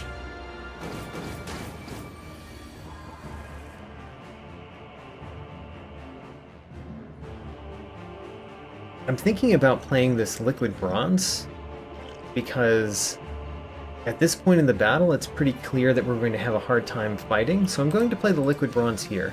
It's not as important against this boss as others, but if we're going to lose in this battle, we might as well play all the things that we can play to do the best we can. And we might lose in this battle, so let's do what we can. Do we keep the Sash Whip? I think we keep the Sash Whip, but we don't keep the Consecrate.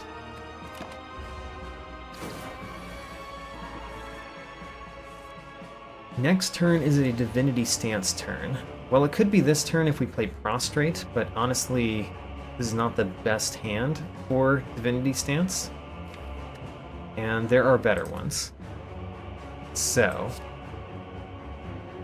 Flurry of Blows, Sash Whip. We're going to play Empty Body. Part of the reason we're playing Empty Body is to play Flurry of Blows again, because the more we can get the pen nib up for the Divinity Stance turn, the better.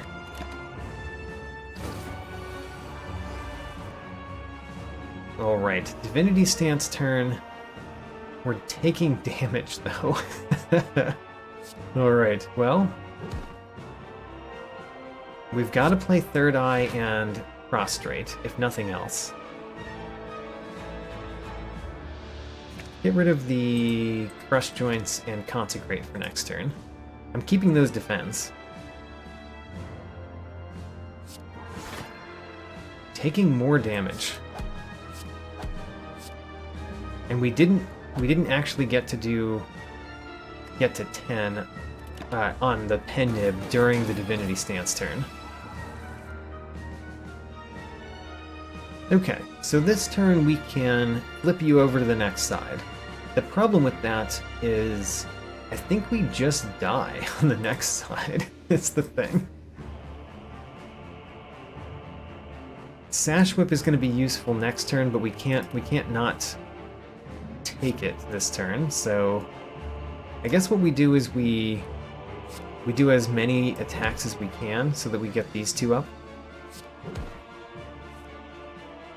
And then I think we die in the next phase. But we're trying. So 42. We did not get the Sash Whip, so that's unfortunate. We can play Vigilance, Third Eye, and Defend, no problem.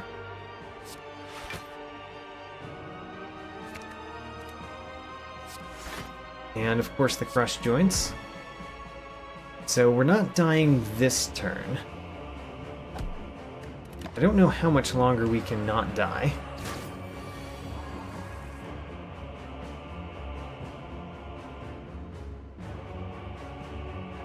With the Prostrate, we could make a Divinity Stance turn next turn. Or we could do it this turn if we play that other Prostrate. Doesn't seem that valuable, though. Let's discard these two and draw the Consecrate this turn.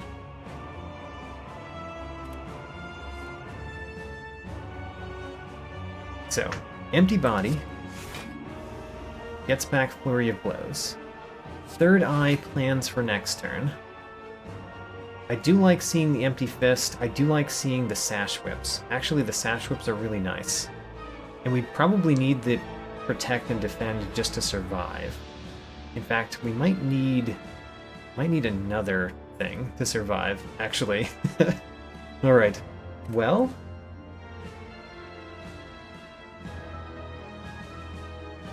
we play Prostrate, and then the two that deal the most damage in this hand, Consecrate and Strike.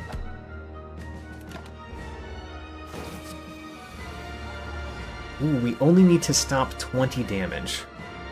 That's great. Alright. We can play 3, and then our third one does double damage on top of the triple damage. I think we use our Fear Potion here. So, we definitely want to play a Sash Whip. So Sash Whip, 45 damage right there. Another Sash Whip to keep the weakness on. And then an Empty Fist to deal a ton of damage. Alright. I now kind of think we might survive. We might make it. But it's not until this point that I thought that. And we have to play the Protect. The Defend does not defend enough for us to survive. So we have to play the Protect. And we only have to do 42 damage, 46 damage, as it were. Oh, we drew 2 Voids! I guess we kind of knew those were going to be in there, didn't we? Oh, we were so close. 20 damage off. 20 damage off. Actually, because we've got the 6 thorns, it's actually 14 damage off. Because if we did 14 more damage, we would have won this turn. How sad. We got oh so close. Alright. That was a good one. So the Watcher failed on Ascension 9. And just barely failed on Ascension 9.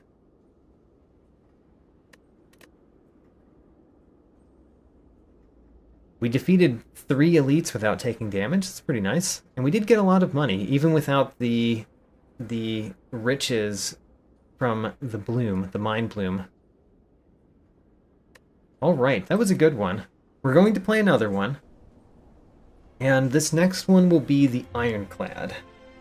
So, Ironclad, we're going to try again to defeat my personal best. But the Watcher got oh so close. Oh so very close.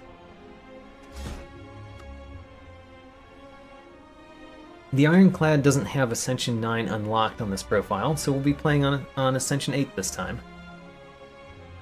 And that's still above my personal best. My personal best is Ascension 6 with the defect.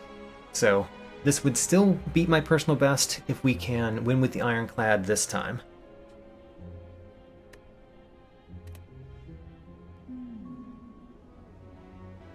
Another try, yes. The Watcher died, unfortunately. So, upgrading a card is fine. Obtaining a curse for 250 is not terrible. We can actually visit the first shop here with that. Remove the curse and buy something. Don't mind that. We cannot obtain a random boss relic, as is usual in a lot of these challenges, because some of them transform cards, which would transform them into probably non-common cards. And we would lose the run on floor 0. So we're not going to do that. I think I honestly want the curse. Take the curse, take the 250 gold, go to a shop extremely early on. And we could even go with 3 elite path. A 3 elite path, but it doesn't have a fireplace until after all 3 elites. Or we could go a couple fireplaces and 2 elites. Let's do it. Obtain a curse. We got the Pain Curse, one of the worst curses. While in hand, you lose 1 HP whenever you play another card.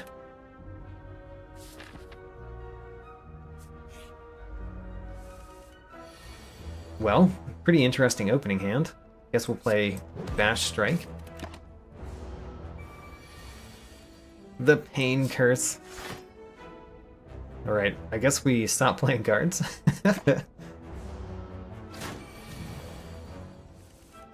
We drew the Pain Curse again. How unfortunate.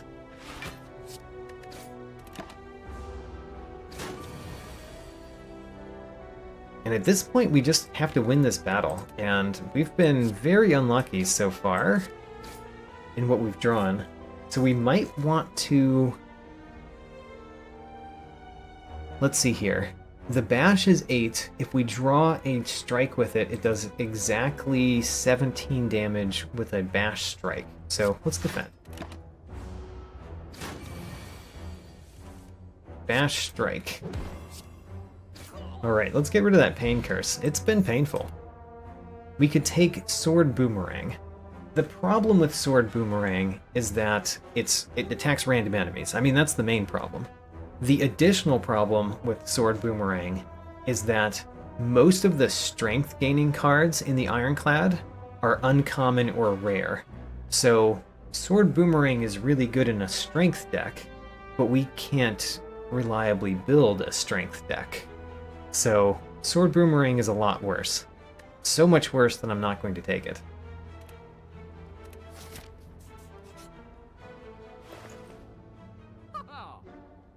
So I see Havoc, I see Pummel. Pummel Strike is not bad. Pummel Strike is one of the cards that can actually draw 2 cards, if you upgrade it at least.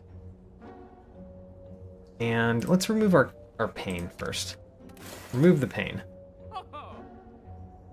The orange pellets is pretty bad in this challenge because I don't think there's a single power that is a common card. Powers are exclusively uncommon or rare, so you never get to use the orange pellets. The white peace statue is really good, especially extremely early. So maybe we get that instead of Pummel Strike. I like it. Let's get white beast statue. Get lots of potions. Lots and lots of potions. And where are we going in this act? Are we going here? I don't think we're going to 3 elites before the first fire. So yeah, let's aim towards that fireplace. And we can get a relic. Ooh, I want a relic. We got a strawberry. How about that? We gained more health than we lost. Now, we could gain gold and lose health. Alright, fine. Let's lose health. We just got 7 extra, so, you know.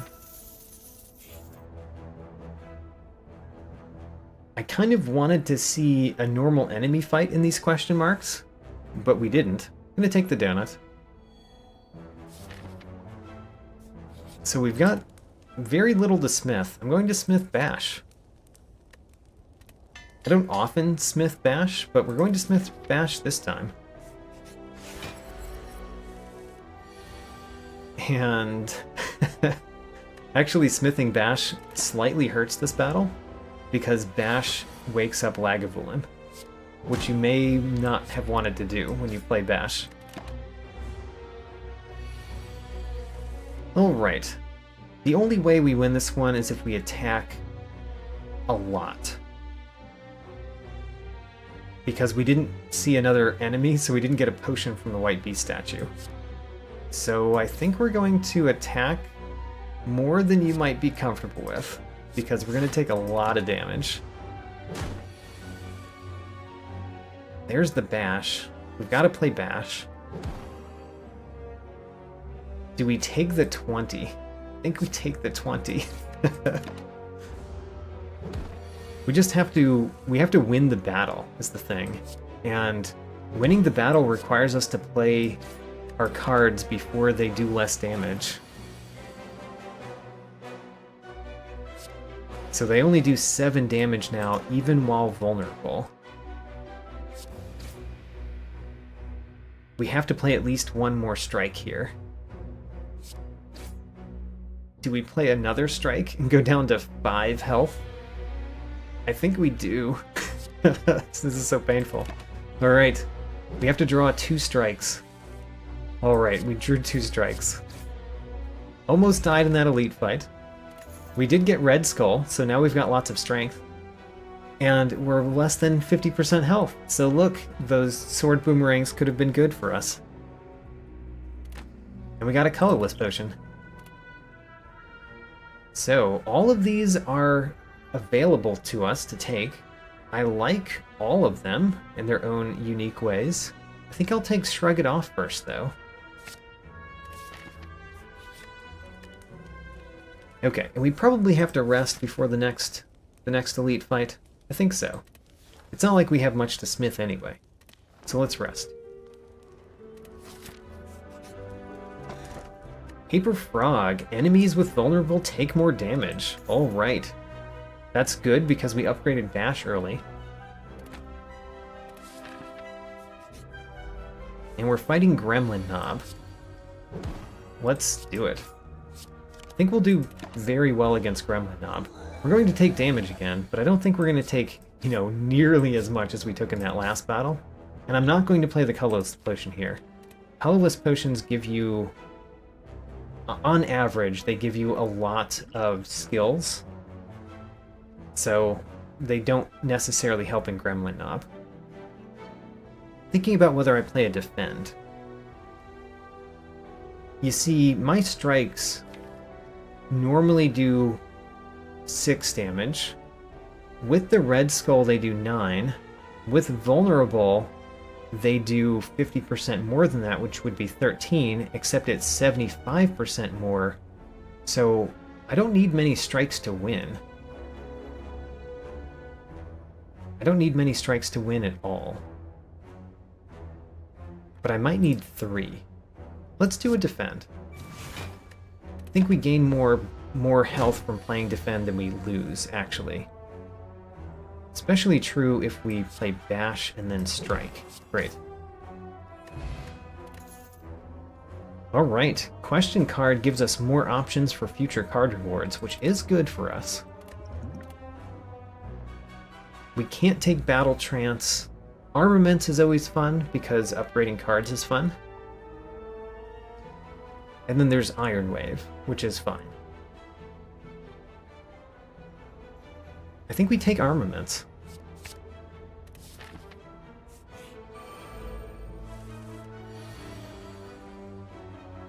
Alright, we could kill that louse immediately. I think we should. Kill this louse immediately. Strike the other one. And then strike the other one. Entropic Brew. Alright, now we've got tons of potions. True Grit. True Grit is fun. Anger is kind of fun. I kind of want to take Anger. Especially because we already have Shrug It Off that draws a card. Let's take Anger.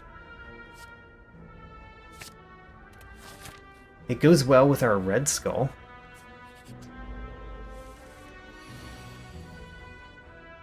Alright. Pretty easy battle. We should win next turn. We get a Fear Potion. Let's replace the Speed Potion.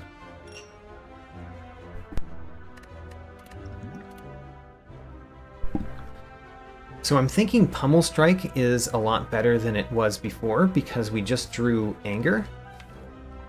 And Anger is good with cards that draw cards. So I like a Pummel Strike. And we can upgrade Pummel Strike, especially because we have a card that can upgrade cards. Oh, how about this? We could upgrade 2 random cards here as well. Let's do it. A Strike and a Defend. You know, it's kind of what you expect, but it's not what you want. Can we kill the Acid Slime on the first turn? It looks like we can easily kill the Acid Slime on the first turn. Let's do it.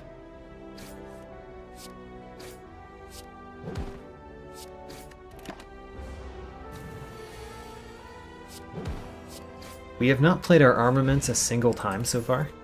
Distilled Chaos. I'm going to take that rather than a Colorless Potion. Alright, we've got plenty of potions. I haven't found a need to play them. Do I want Body Slam? Do I want Body Slam? I think I actually do, which is a little strange because we can't take Barricade, and we can't take the one that doubles your block because those are rare and uncommon respectively. But I think I still want a Body Slam, strangely. I think we're building a deck that actually uses Body Slam. Alright, let's smith the armaments. That way it upgrades all cards in your hand instead of just one. And we're going to use potions here. I don't know which potions, but we're going to use potions. I guess let's start with a fear potion. And we can play not all of the cards in the hand, but almost. So, strike, anger, body slam.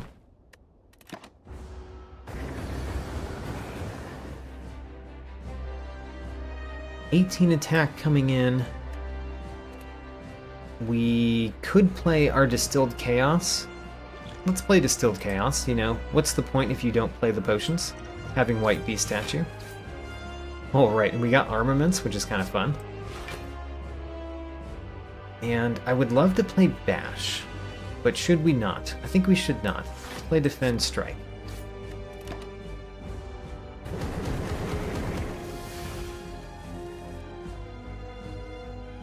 Of course we play Anger. Of course we play Defend. Defend, Anger, Body Slam does a little bit less than a Strike right now. Well, the upgraded Strike. It does more than the normal Strike.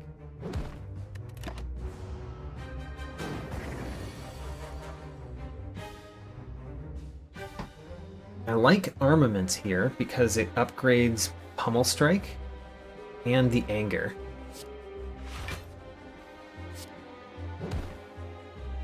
Let's do Pummel Strike.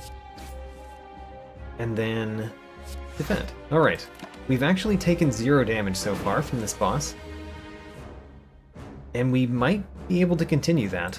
Bash. Do we shrug it off? We've got so many angers. It's probably worth it. It was worth it. How about that? And then Pummel Strike. Strike wins. All right.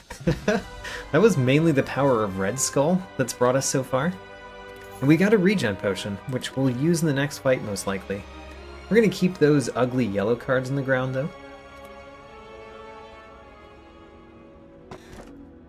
Okay.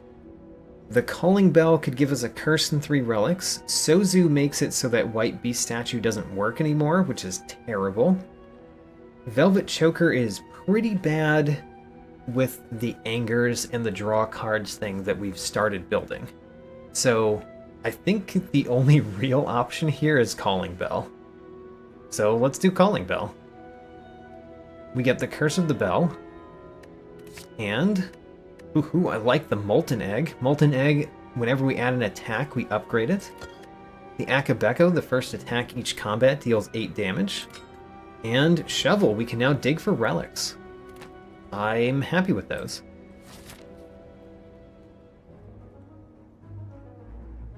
Where do we go? So in this act, I do want to go to a shop.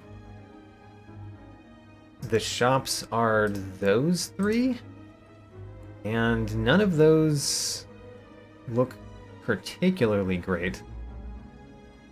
I guess we could go to this one after this elite, and then hit a couple of fireplaces and another elite or another shop if the first one failed us.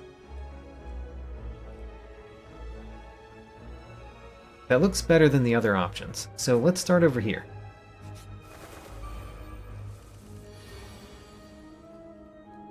We are building a deck that will be good against these, but it's not good against them yet, unfortunately. And do we play the regen potion now? I think we do. No reason to save it, because we're getting so many potions.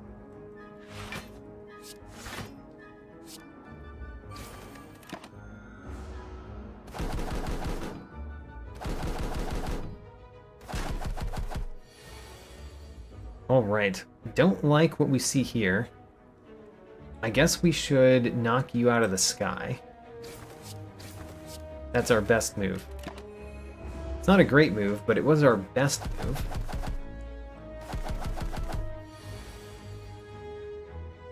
There's the first anger, which means we could knock you out of the sky if we do Shrug It Off, Anger, Strike, and Pummel Strike. Let's do that. Knock you out of the sky. I'm going to do the Pummel Strike in hopes that we draw Anger. We did not. Oh well. And then we really want to knock the right one out of the sky this turn if we can. And we cannot, unless we draw Anger. So instead, I'm going to Shrug It Off and defend. And then just strike you so that you're almost dead.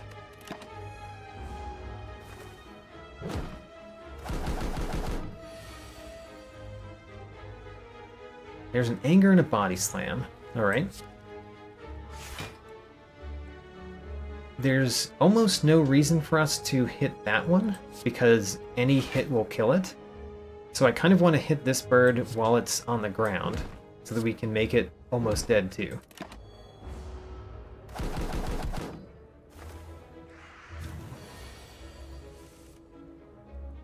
Great. Perfect hand.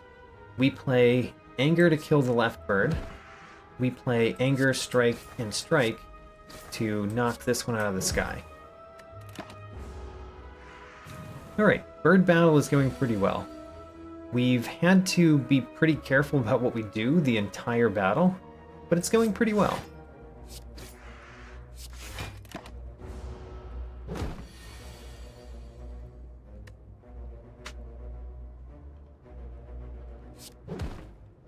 And we win. Alright. Colorless potion, another colorless potion. Here we can take Iron Wave or Twin Strike. Both of them are actually nice. The Iron Wave has improved because we have Body Slam. We can't take Impervious or Ghostly Armor because they're uncommon and rare. So would I rather have a Twin Strike or an Iron Wave? I think I'm going to take Iron Wave, actually. Which is different than I would normally do. Think. Ooh, we could buy a relic. I'm going to buy a relic from the Pleading Vagrant. We will not rob you. We've robbed you once before, but never again. We're too nice for that. We got Centennial Puzzle. The first time we lose health, we draw 3 cards. It's a nice draw 3 card effect sometime during a battle. The Designer Inspire? I like this one too, another way to spend our money in useful ways. I don't mind upgrading random cards, so let's do the full service. Remove a card, which is going to be Strike. Ooh, and we got Body Slam upgraded, now costs 0. Great.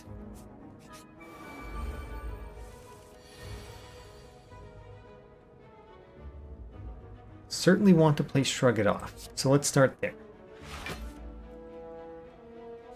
Definitely going to play Iron Wave. And of course we're going to play Body Slam. So, left one almost gone. Could have played another block. Could have played another block. May have been the right choice to play another block. Oh well. Let's do Pummel Strike to kill you. Armaments is a pretty nice one right now, because that puts the upgraded Angers in our discard pile.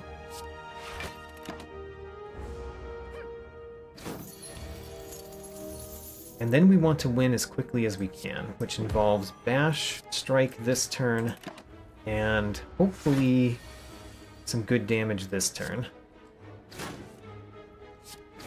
Great. Lost no money, got a Swift Potion. And we could get another Iron Wave. I kind of like getting multiple Iron Waves. I don't like that the Shrug It Off is not upgraded. Let's get another Iron Wave. We're building an Iron Wave Body Slam deck with an Anger. You know, it's a possible deck. I think it can work.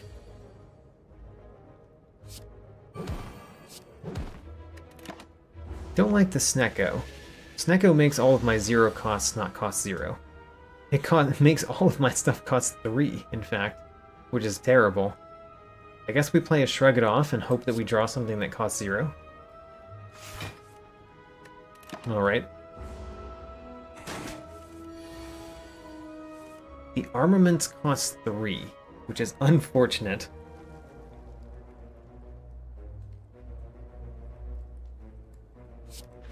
definitely playing the defend. I guess we're playing an Iron Wave.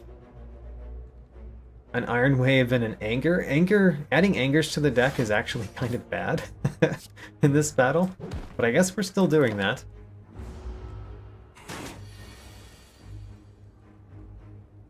Oh, hello Mike, welcome to the stream. Shrug it off again. Hope to draw 1. It's a bash. It does cost 1.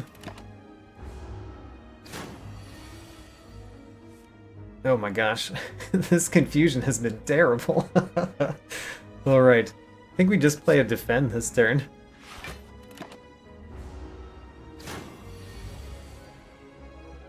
We finally got a 0-cost card on a turn that we're being attacked for 27. Do we draw 3 cards? I think this might be a good time for the Swift Potion. So let's play our Swift Potion.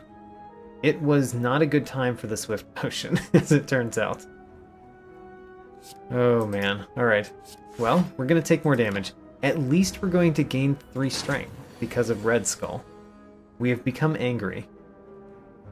I think Armaments will make the Body Slam. Oh no, it's not going to upgrade it. Darn. Well, I think we play Armaments and shrug it off. And then Anger and Strike wins. Alright. Got out of that battle. It was a painful one. Got a Fire Potion, which we should use in the next battle or two. Do we want a Headbutt? I don't think I want an unupgraded True Grit. A Headbutt allows us to put something from our discard pile on top. Not sure what that would be, but I still think I want it. Headbutt plus. Okay, we should definitely use our Fire Potion in this battle. Probably on turn 1. We might want to use our Colorless Potion too.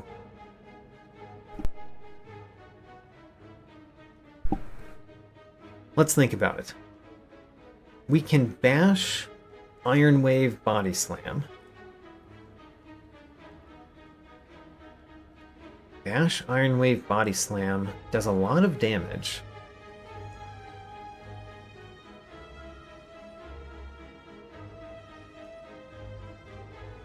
Let's do the bash here.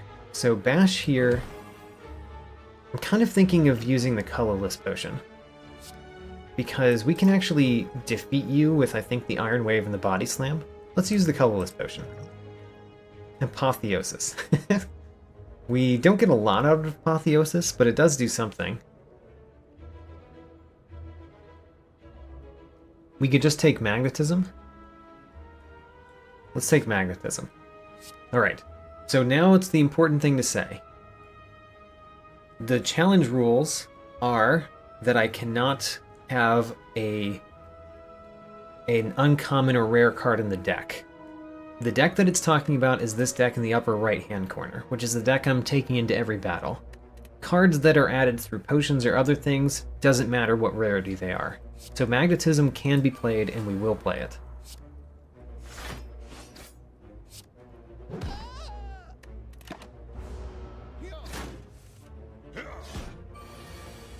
We got a Swift Strike.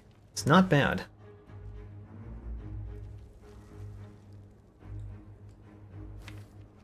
We could put Body Slam on top. Kind of like that. So let's play Headbutt. Headbutt you. Put Body Slam on top. Then we can play Shrug It Off to draw Body Slam and also gain block. And then Iron Wave gains more block. And then Body Slam and Swift Strike defeats you. Nice. Jack of all trades. Give me another colorless card. Actually, what's the upgrade to Jack of all trades? Let's find out. 2 colorless cards. Go. Ooh, we've got Hand of Greed. I like that. Trip is good too. Can we win with Hand of Greed this turn? 19 plus 40 is not quite it, but we could use the fire potion. Let's use it. Fire potion, and then anger, hand of greed. Get 20 gold. Oddly smooth stone. Start each combat with 1 dexterity. Goes well with the deck we're building. And an essence of steel. Fine potion, we'll use it sometime. No reason to add armaments or true grit, especially unupgraded. So let's skip. The other two are uncommon.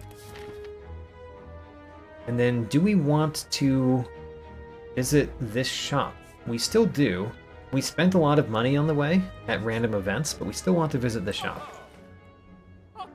We could go into the orrery and add 5 cards to the deck, which is not bad.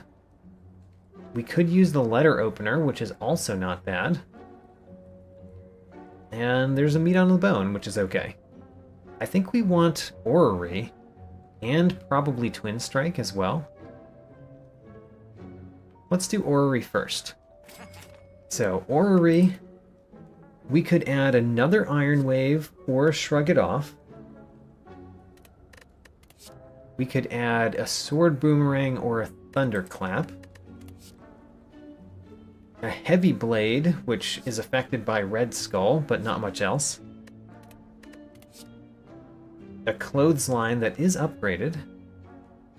Havoc or true grit, probably not.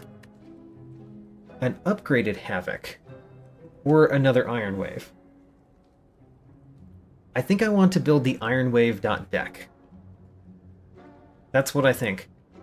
So Gale says not even acknowledging Clash. So let's look at that one again. Clash. Can only be played if every card in your hand is an attack. Let's look at our deck real quick. Skill, skill, skill, skill. Skill, skill. Curse.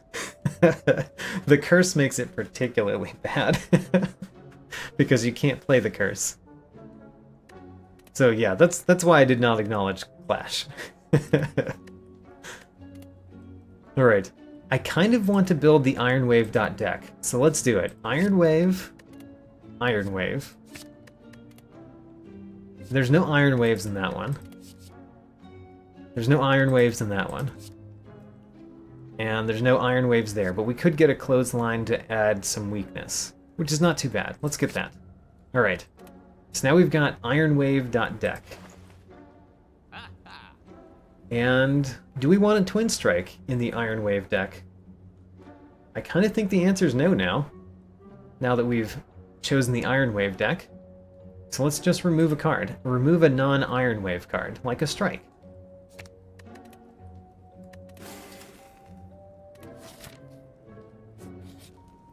Alright, I think we dig. Let's get more relics. A Gremlin Horn, wonderful. I'll take it. I like Gremlin Horn. Let's get another relic. Ooh, Threaded Needle. Start each combat with 4 plated armor. Not bad. It's a rather good one. Remove all strikes, receive 5 bites. Lose 28 max health. So we could actually take this because the bites are common. But I don't think we're going to take it. Part of the reason I'm not taking it is because having more max health is pretty good with Red Skull. So losing 28 max health is real painful. And then also, we've upgraded one of the strikes, and we only have 2 that are non-upgraded. I don't think I'm going to take it. I refuse the vampires yet again. Let's dig again. We got Eternal Feather. Alright. Now, even when we're digging, we gain health. So now we want to dig some more. We got a random chest. This was a question mark, by the way. So we get even another relic, a Shuriken. Shuriken is pretty nice. Actually gives us another way to gain strength. And we're not going to the shop anymore because we spent our money. So let's go this way. I see Iron Wave and Anger. We should upgrade our Anger sometime, by the way. The Anger is a lot worse not upgraded, because you add an unupgraded card to the deck, which is not great.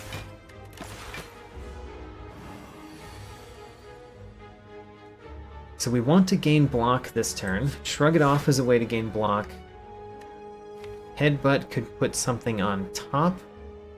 We don't get to draw it this turn, but we could draw it next turn. I don't know that we want much of anything on top, though. Maybe we want Iron Wave on top. Or we just gain more block. Gain more block, and then hit with a Body Slam.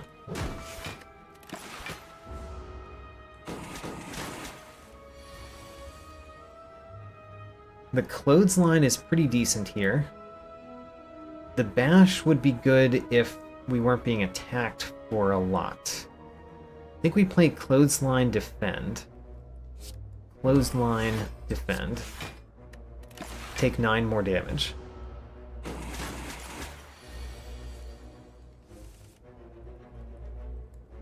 And then Headbutt, Iron Wave. Alright, win with the Iron Waves. Get another Body Slam. Another Body Slam plus, for that matter, for the Iron Wave deck. Let's do it. I probably should have played the Essence of Steel in that battle, by the way. Let's think about it more in this one. So, Bash kills one of those easily. Let's start there. Bash kills one of them easily. The Gremlin Horn is very nice in this battle. We do Anger Strike. Shrug It Off. Iron Wave. There's our Iron Wave. With a Body Slam.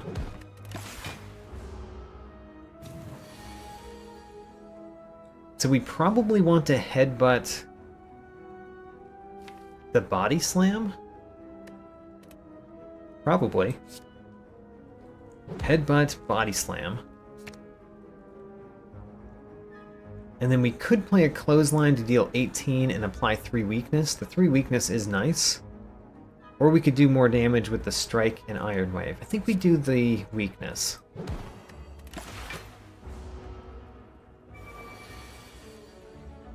What? The Gremlin Wizards? Both of them Gremlin Wizards? That's crazy. Alright, Armaments first. Pummel Strike next. I don't know which one I want to Pummel Strike. With Gremlin Horn, I really do want to take out the Gremlin Wizards, but we might be able to kill the Gremlin leader fast enough that we don't need to.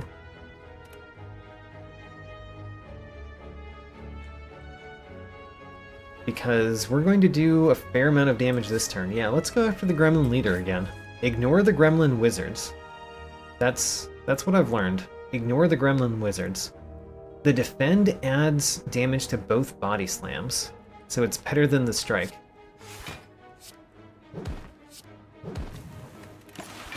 We need to do 33 damage plus however much the block is. Well, no problem. Iron Wave, Body Slam. Great.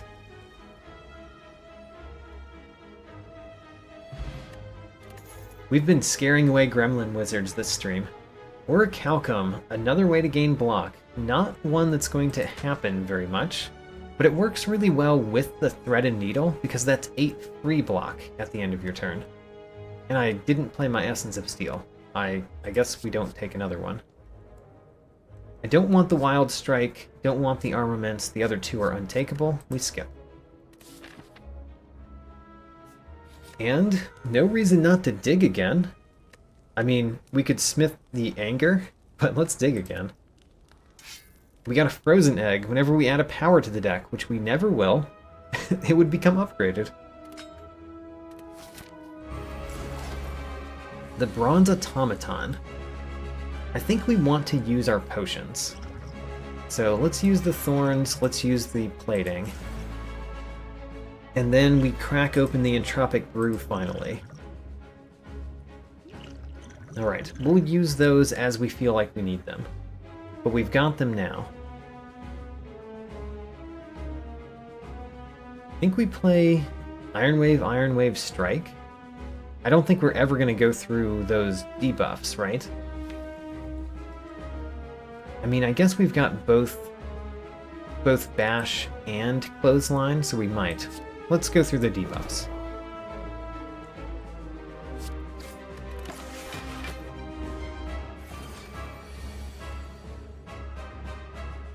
We gain more block if we don't play our block cards than if we do. Unfortunately, that means our Body Slam doesn't do anything. And we want to play Iron Wave, so we're going to play block cards, as it turns out. So block, defend, and Body Slam. I probably should have been targeting that orb. I don't know what he's going to steal. If you didn't know, the orbs steal your most rare card, and since all of my cards are common, they could steal anything equally. I ended up stealing Anger. What do we play here? I want to play the Armaments so that we upgrade cards, so let's do that. Armaments to upgrade cards. We could headbutt a Body Slam, play a couple of Body Slams. Let's do it. Headbutt Body Slam. Shrug it off into playing 2 Body Slams. It cleanly kills this one, but I think we actually want to kill this one. Get the Anger back, and hit you with the Anger. And the Iron Wave. Alright. And an Iron Wave. Great. That was a good turn.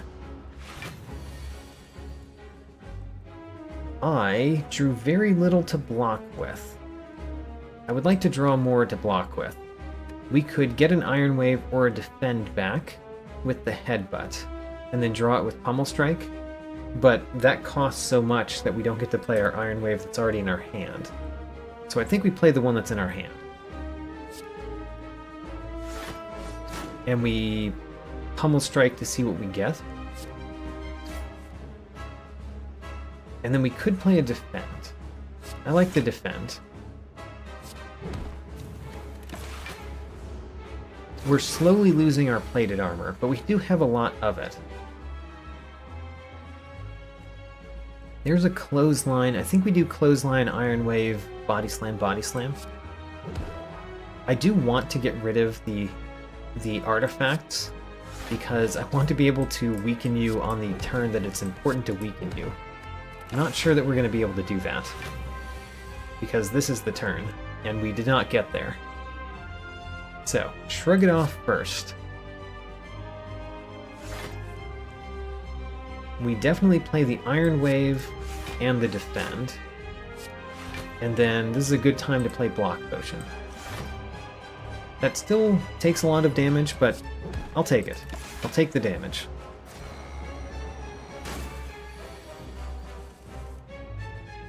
So here's a Clothesline to finally add some weakness to the boss. Oh, actually, there was one more artifact charge. Didn't even notice. Alright, well.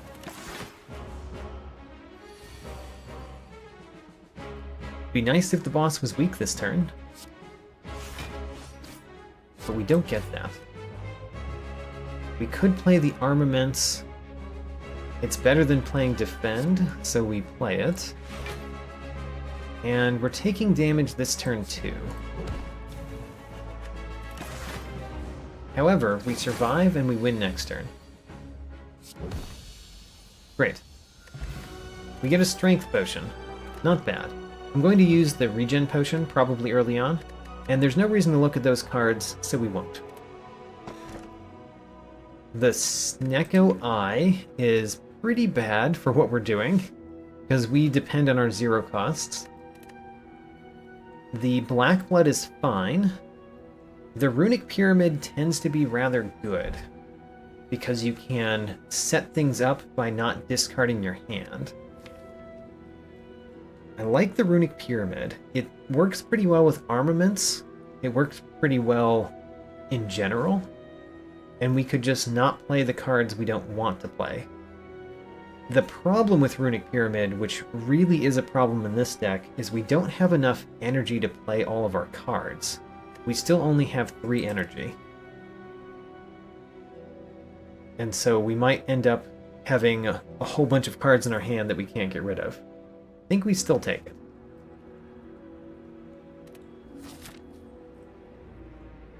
Alright, we've got the Awakened one against. It's really nice that we got the Awakened one both runs this night, because the Common Sense Challenge doesn't care about the Awakened one's affinity for you playing powers.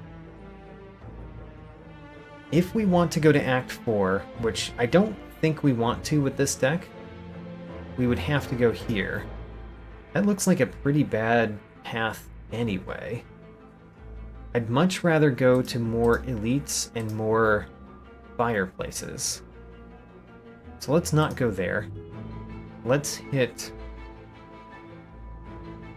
up fireplaces. I'm gonna visit this shop too, because we have money.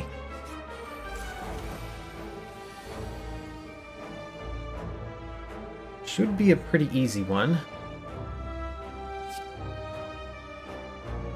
I think we hurt this one.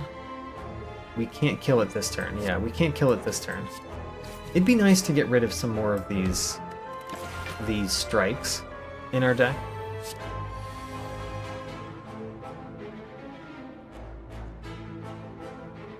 So, Iron Wave kills you. Let's start there. Now we can bash the Spiker. Bash the Spiker so that we deal more damage to the Spiker. If we do this, we can't block enough. Let's not worry about that then. Let's bash the Repulsor then. Bash the Repulsor. Iron Wave the Repulsor. And then we can Body Slam to kill it. Or we could Body Slam the Spiker, which I think is better. Because we still get to block fully.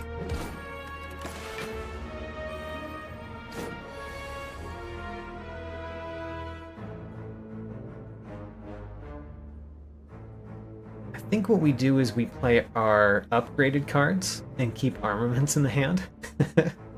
So maybe just defend Clothesline.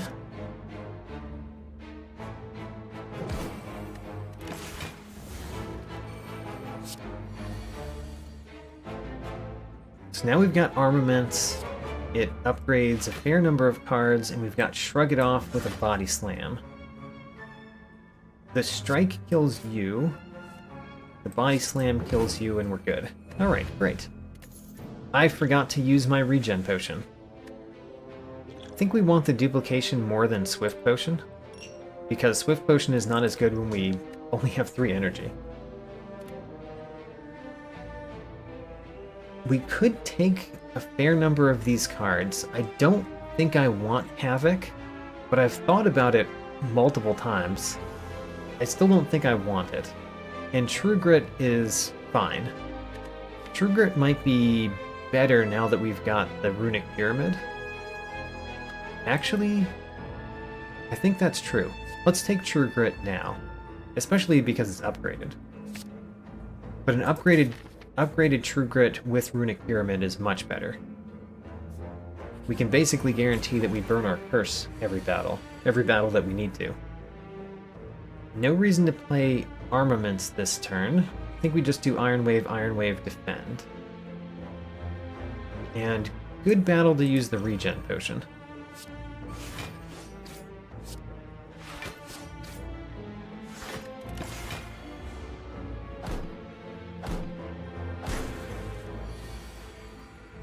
Okay, great turn to play armaments. Armaments. And then, do we bash? Do we bash? Because we could bash you and then play anger. It wouldn't kill you though, if we did that. Let's not do that. Let's play Anger, Headbutt, and Strike. Also doesn't kill you. Okay. Never mind. We're going to play Defense. Defense. And Defense. No reason to play Shrug It Off this turn. Played a different turn. And then Anger to hurt you.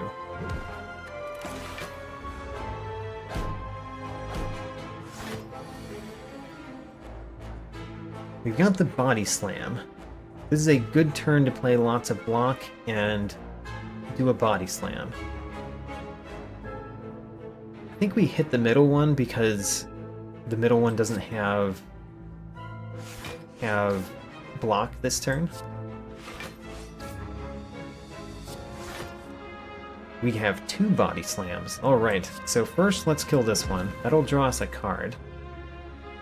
And then, can we kill this one too? We can. Let's do that. That'll draw us a card. And then we can Pummel Strike you to do something. I guess we'd rather play Strike. We wanted to play it because of the Shuriken, and to get it out of the hand.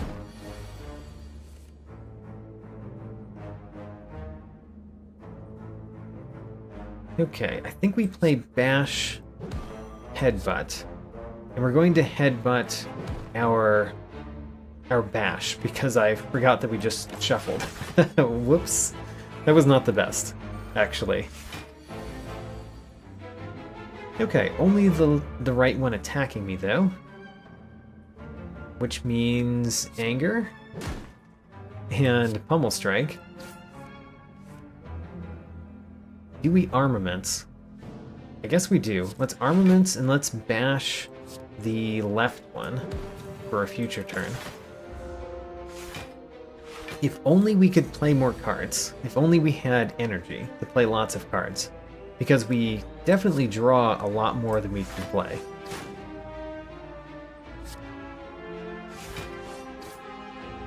Alright, that kills you. If we play Iron Wave here, and then can we defeat you? We can. Body Slam, done. Alright, we're up to full health actually. That's pretty nice. And we got a Fire Potion. Another Body Slam. I'm taking the Body Slams. Think we've got a deck. Our deck theory is that Iron Wave and Body Slam work well together. That's our deck theory. It's not a big, complex theory, but it's working for us okay. I kind of like the Bronze Scales.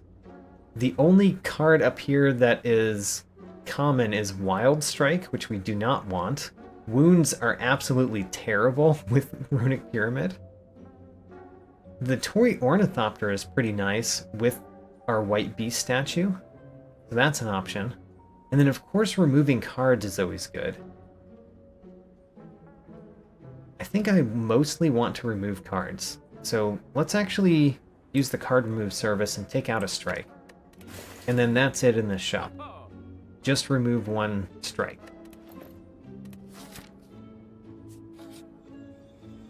A Sensory Stone.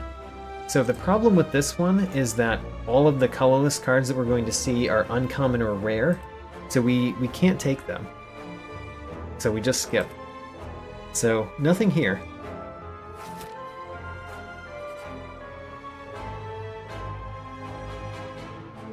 Normality is absolutely terrible with Runic Pyramid, so we can't choose I Am Rich.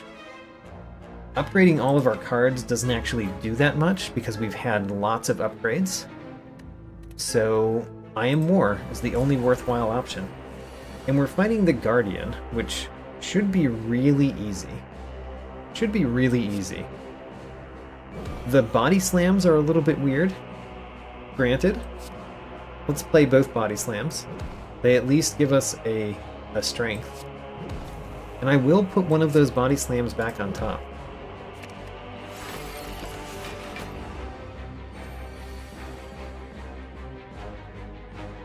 Okay, if we don't play anything, we gain 10 block. So I think we play nothing. Alright. There we go. Now we've got some cards to play. Let's play True Grit to get rid of Curse of the Bell. And then Iron Wave, Iron Wave, Iron Wave, Iron Wave, and then Body Slam for 36.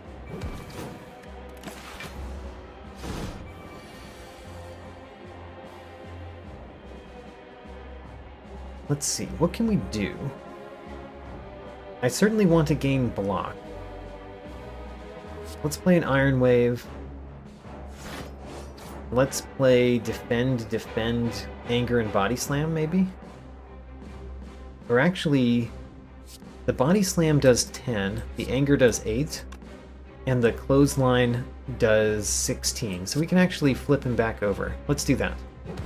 Weaken you and flip you back over to your other side.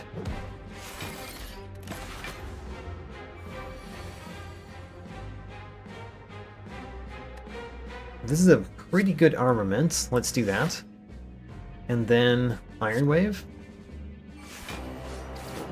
And just a defend to get it out of the hand, or actually a strike to get it out of the hand.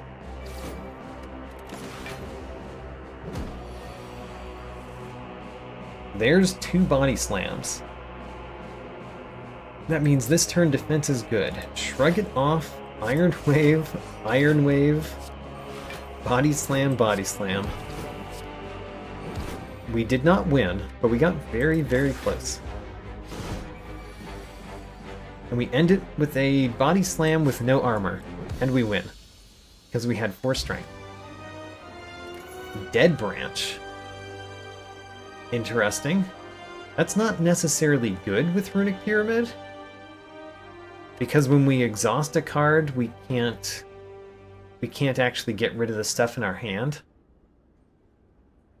I think we don't take Dead Branch.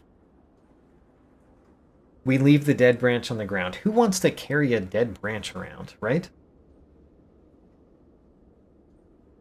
I'm struggling to see how carrying a branch that's been removed from a tree long enough that it's called a dead branch is useful to someone. So let's leave it on the ground. That's where it's supposed to be. That's where dead branches go. I will take an upgraded Shrug It Off.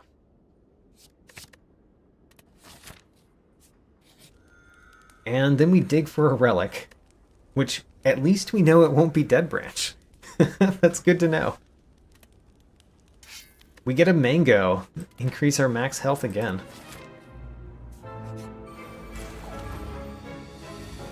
Alright, Reptomancer with the Gremlin Horn yet again. We like that. I don't like that we don't have enough damage to kill one. Oh, we do, because of the Akabeko. Right. Alright, let's kill one.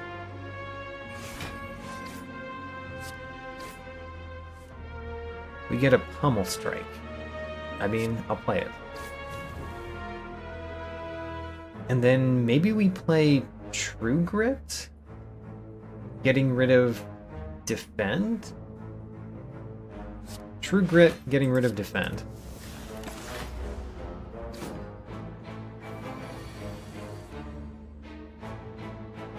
Okay. Clothesline kills that one, no problem. Let's start there. And then a couple of Iron Waves plus a Body Slam kills this one. In fact, an Iron Wave on you, an Iron Wave on the boss, and Body Slam kills you. Which means we can also headbutt our Body Slam, which is good. I like headbutting Body Slam.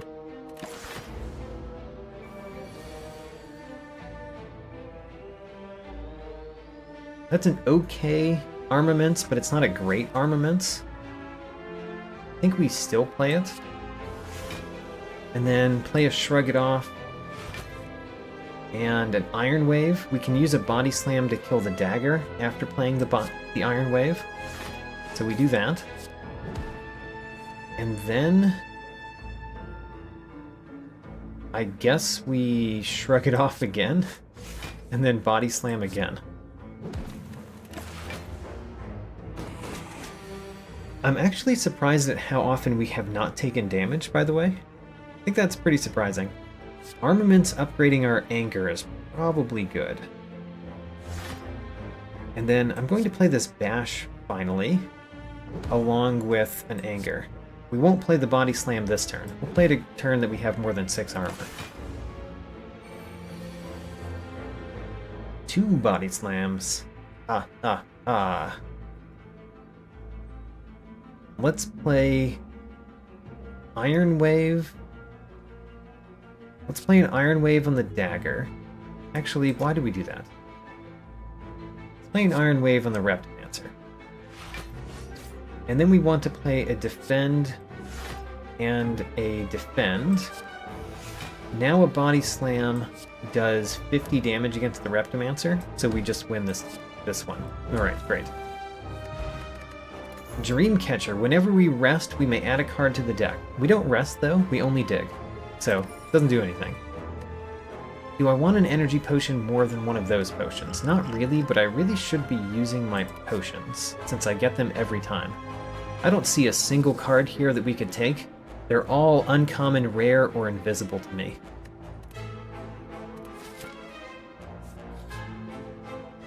We can duplicate a card in the deck. Do we want another upgraded Body Slam? I think we do. Let's duplicate Body Slam Plus. Alright. And then get another relic. This one's a strike dummy. It's not bad. We actually have a few cards with the word strike in them. We've got 2 strikes, and we've got Pummel Strike. So, 3 cards. 3 cards get upgraded with strike dummy. The Nemesis. Well, it might be a good turn to use a potion. But which potion?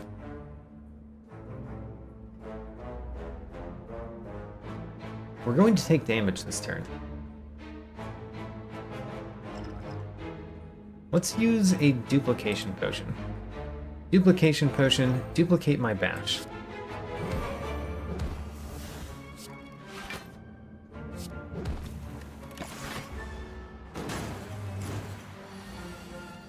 Alright, we got all of our body slams this turn.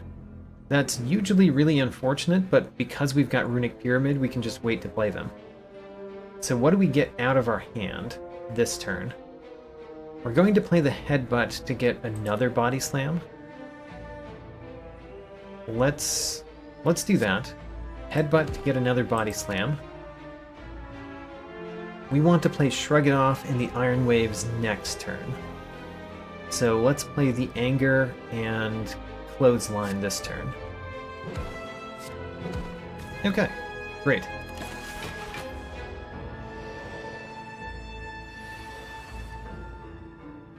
So, Shrug It Off. We have 4 body slams in our hand. Nice.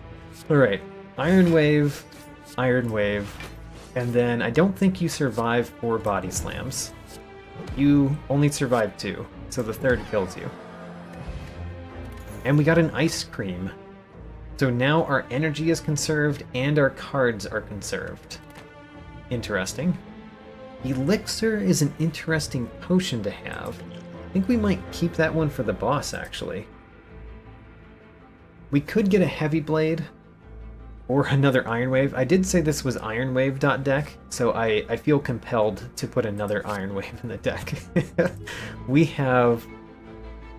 Let's sort these by A to Z. Alright, so we've got 4 body slams in the deck, and we have 5 Iron Waves in the deck. Alright. Ridiculous. Let's dig again. We find a Whetstone, which upgrades 2 attacks. Anger finally gets upgraded, along with Pummel Strike. And we fight Reptimancer yet again. So no giant head this time. We start with a Pummel Strike that will almost kill one of these. So let's do that. And then Strike kills it, or Iron Wave kills it. Strike. Now we've got a Bash and Anger.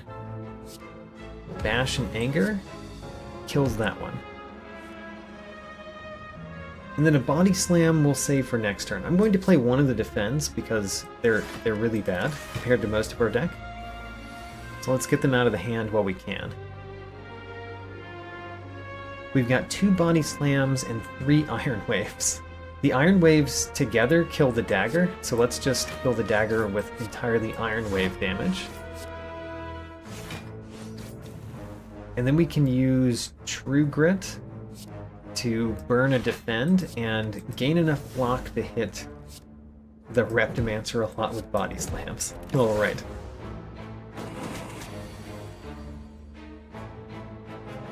This turn is probably a good turn for just Clothesline Strike, so we can save the armaments for next turn.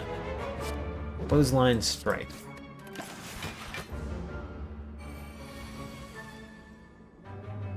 Alright, time for armaments. We have a Headbutt, which could get a Body Slam on top of our deck. I like that.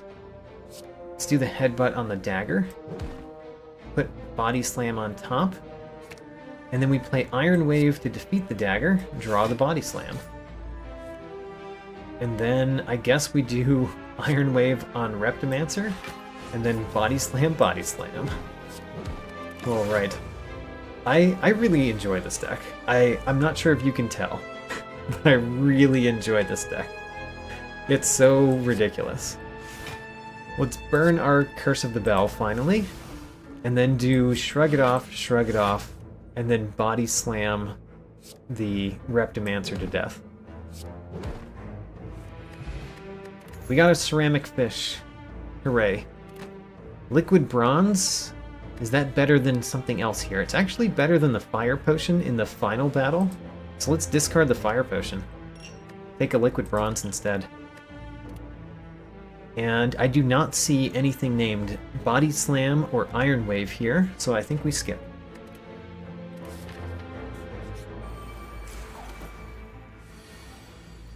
The Shapes battle should be pretty easy. I want to kill the Exploder, of course. Can we kill the Exploder with a Bash and Anger? I think the answer is no. The Clothesline deals 22. And then the Anger would deal 8. That's not enough. The Bash only does 18.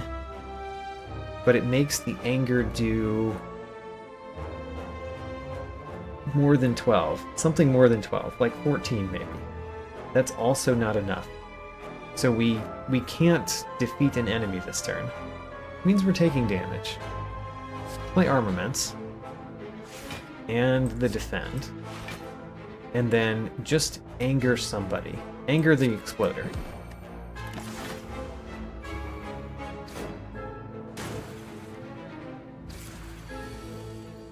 Okay, now we've got a hand of cards.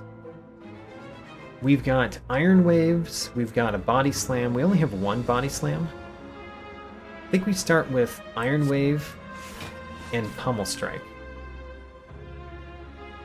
Actually, Pummel Strike draws more cards than we can hold. That's okay. We can Headbutt to put a Body Slam on top. Let's do that. What are we going to Headbutt? Let's Headbutt the Repulsor. Put a Body Slam on top. We haven't played a Body Slam yet. Whoops. Alright, let's put an Anger on top, I guess. And then Shrug It Off. We've got an Anger and a Body Slam. And an Iron Wave. Iron Wave hits a Spiker, I guess. And then Body Slam kills the Repulsor. Which means we've got Iron Wave, Anger. I think we hit the left Spiker the most right now. And we probably play the Strike, because we want the Iron Wave later. When we have Body Slams in our hand.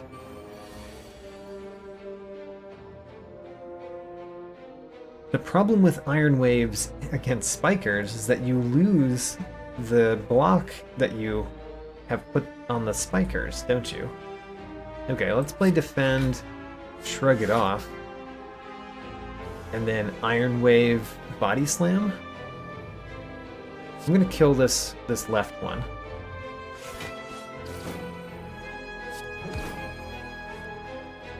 And then we can Iron Wave the other Spiker. Alright. So we have Body Slams. Let's play True Grit, burn our Curse of the Bell. And then, I guess, a couple of Defends and then Body Slams. Alright.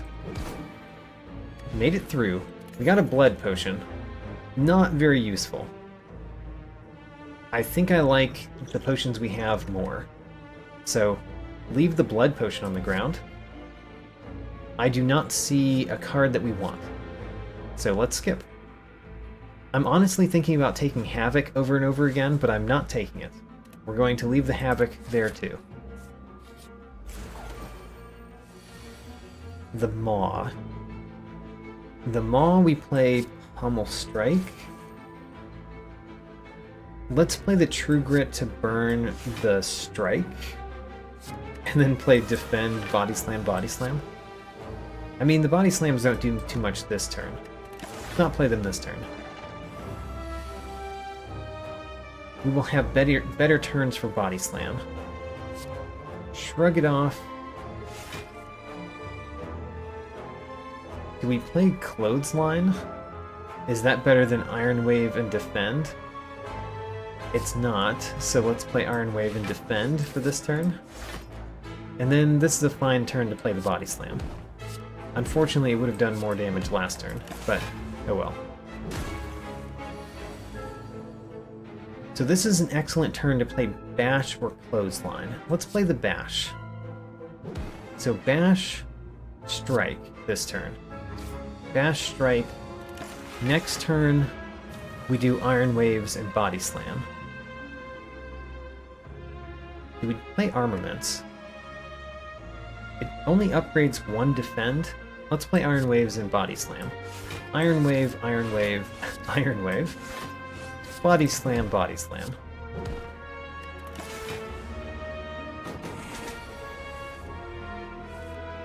This is a good turn for the Armaments, also a pretty good turn for Clothesline, so that we weaken this one for the next attack. Alright, I see Headbutt. Headbutt gets me nothing. Okay, don't play Headbutt. Play Anger. Play Shrug It Off. And then we could play Iron Waves or we could play Defense. I think we just play Defend.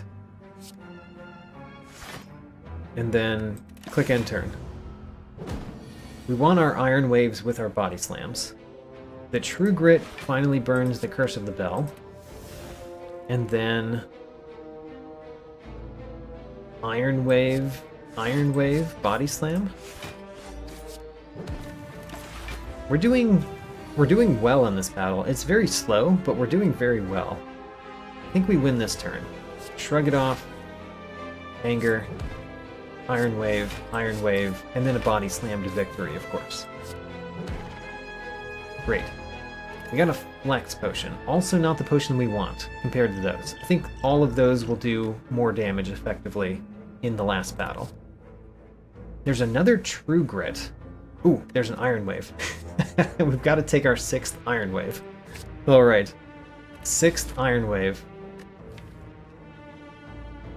There we go. 6 Iron Waves, all upgraded. Ironwave.deck. Let's bring it into the final. And of course we're going to dig.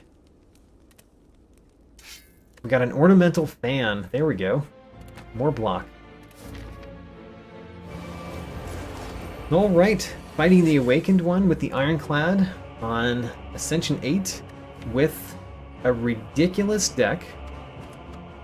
Ridiculous deck. Let's put this in terms of cost. We've got an Anger, 4 Body Slams, Armaments, Headbutt, 6 Iron Waves, Pummel Strike, 2 Shrug-It-Offs, and a True Grit, as well as Bash and Clothesline.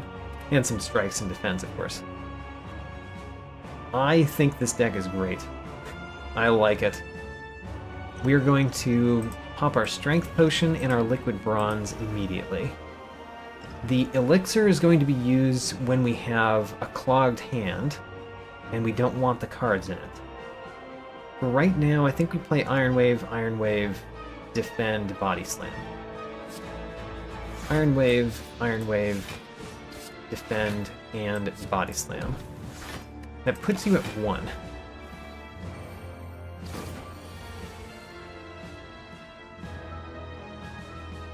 So this is a fine turn to play the Elixir, but we could also not play the Elixir. Don't know which one I want. Let's start with the Iron Wave. Kill that cultist. We could play Bash, Anger, and Defend. Bash, Anger, and Defend almost defends for everything. We play both defense, but we don't kill the cultist. We're not going to kill the cultist either way. So I think we play... I want to keep my plated armor as much as we can. But I think we should let it go. So Bash, Anger, and the good defend. And then we could Elixir these 3, but I'll wait for a future turn, just in case we feel like we need to play them. Alright, so this turn we do Elixir the 3 cards, and we wish that we did it earlier because it actually prevented us from drawing cards this turn. So we want block, so we want to play Iron Wave. That kills the cultist, draws us a card. There's Armaments. Armaments is good to see. And then Shrug It Off. Iron Wave to block, and then Body Slam to deal damage.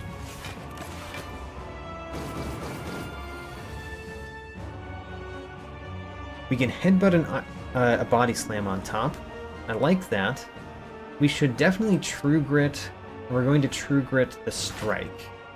Who needs a Strike? We've got Iron Waves. And then Iron Wave?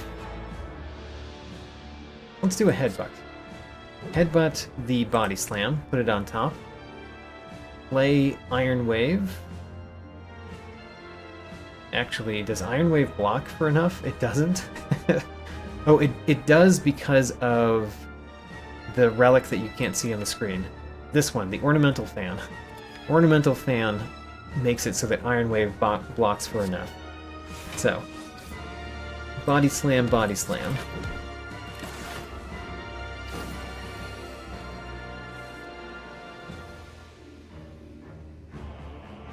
I see Shrug It Off. We could play Anger. I think playing the Angers is good. The more 0 cost in our deck, the better the Pummel Strikes and Shrug It Offs become. So, Iron Wave, Anger, Body Slam, Body Slam. Alright.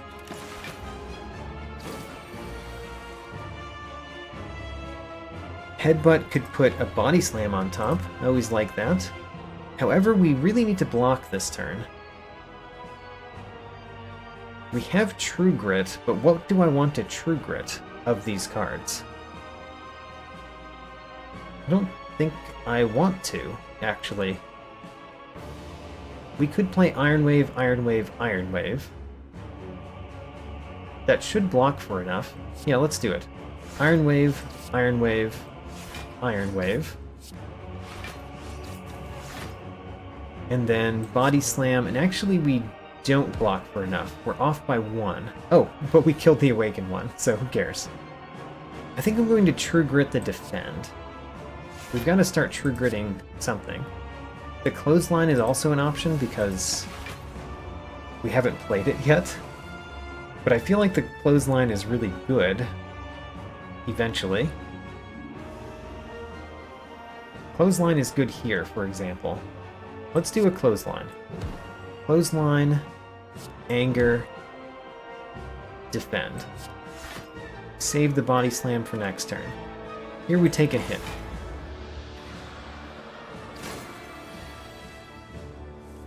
Now this turn, I actually want to burn the armaments next time we can. So let's not play armaments. Let's plan to burn it. Do we ever play bash? We should. This seems like a fine turn to play bash. Let's do bash. Bash and a Iron Wave. And a anger.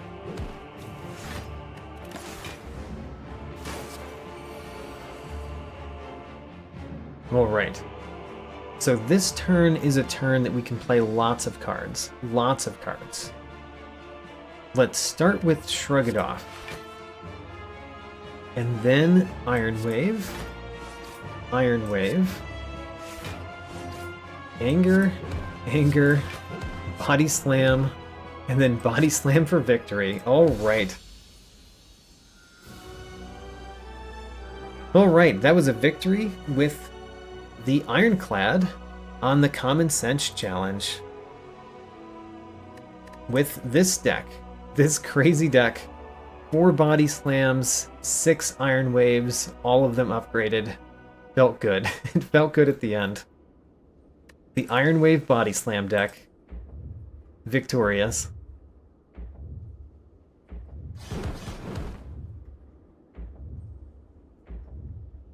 And that does set a new personal best, by the way. So the Ironclad on Ascension 8 with the Common Sense Challenge. My new personal best with Common Sense.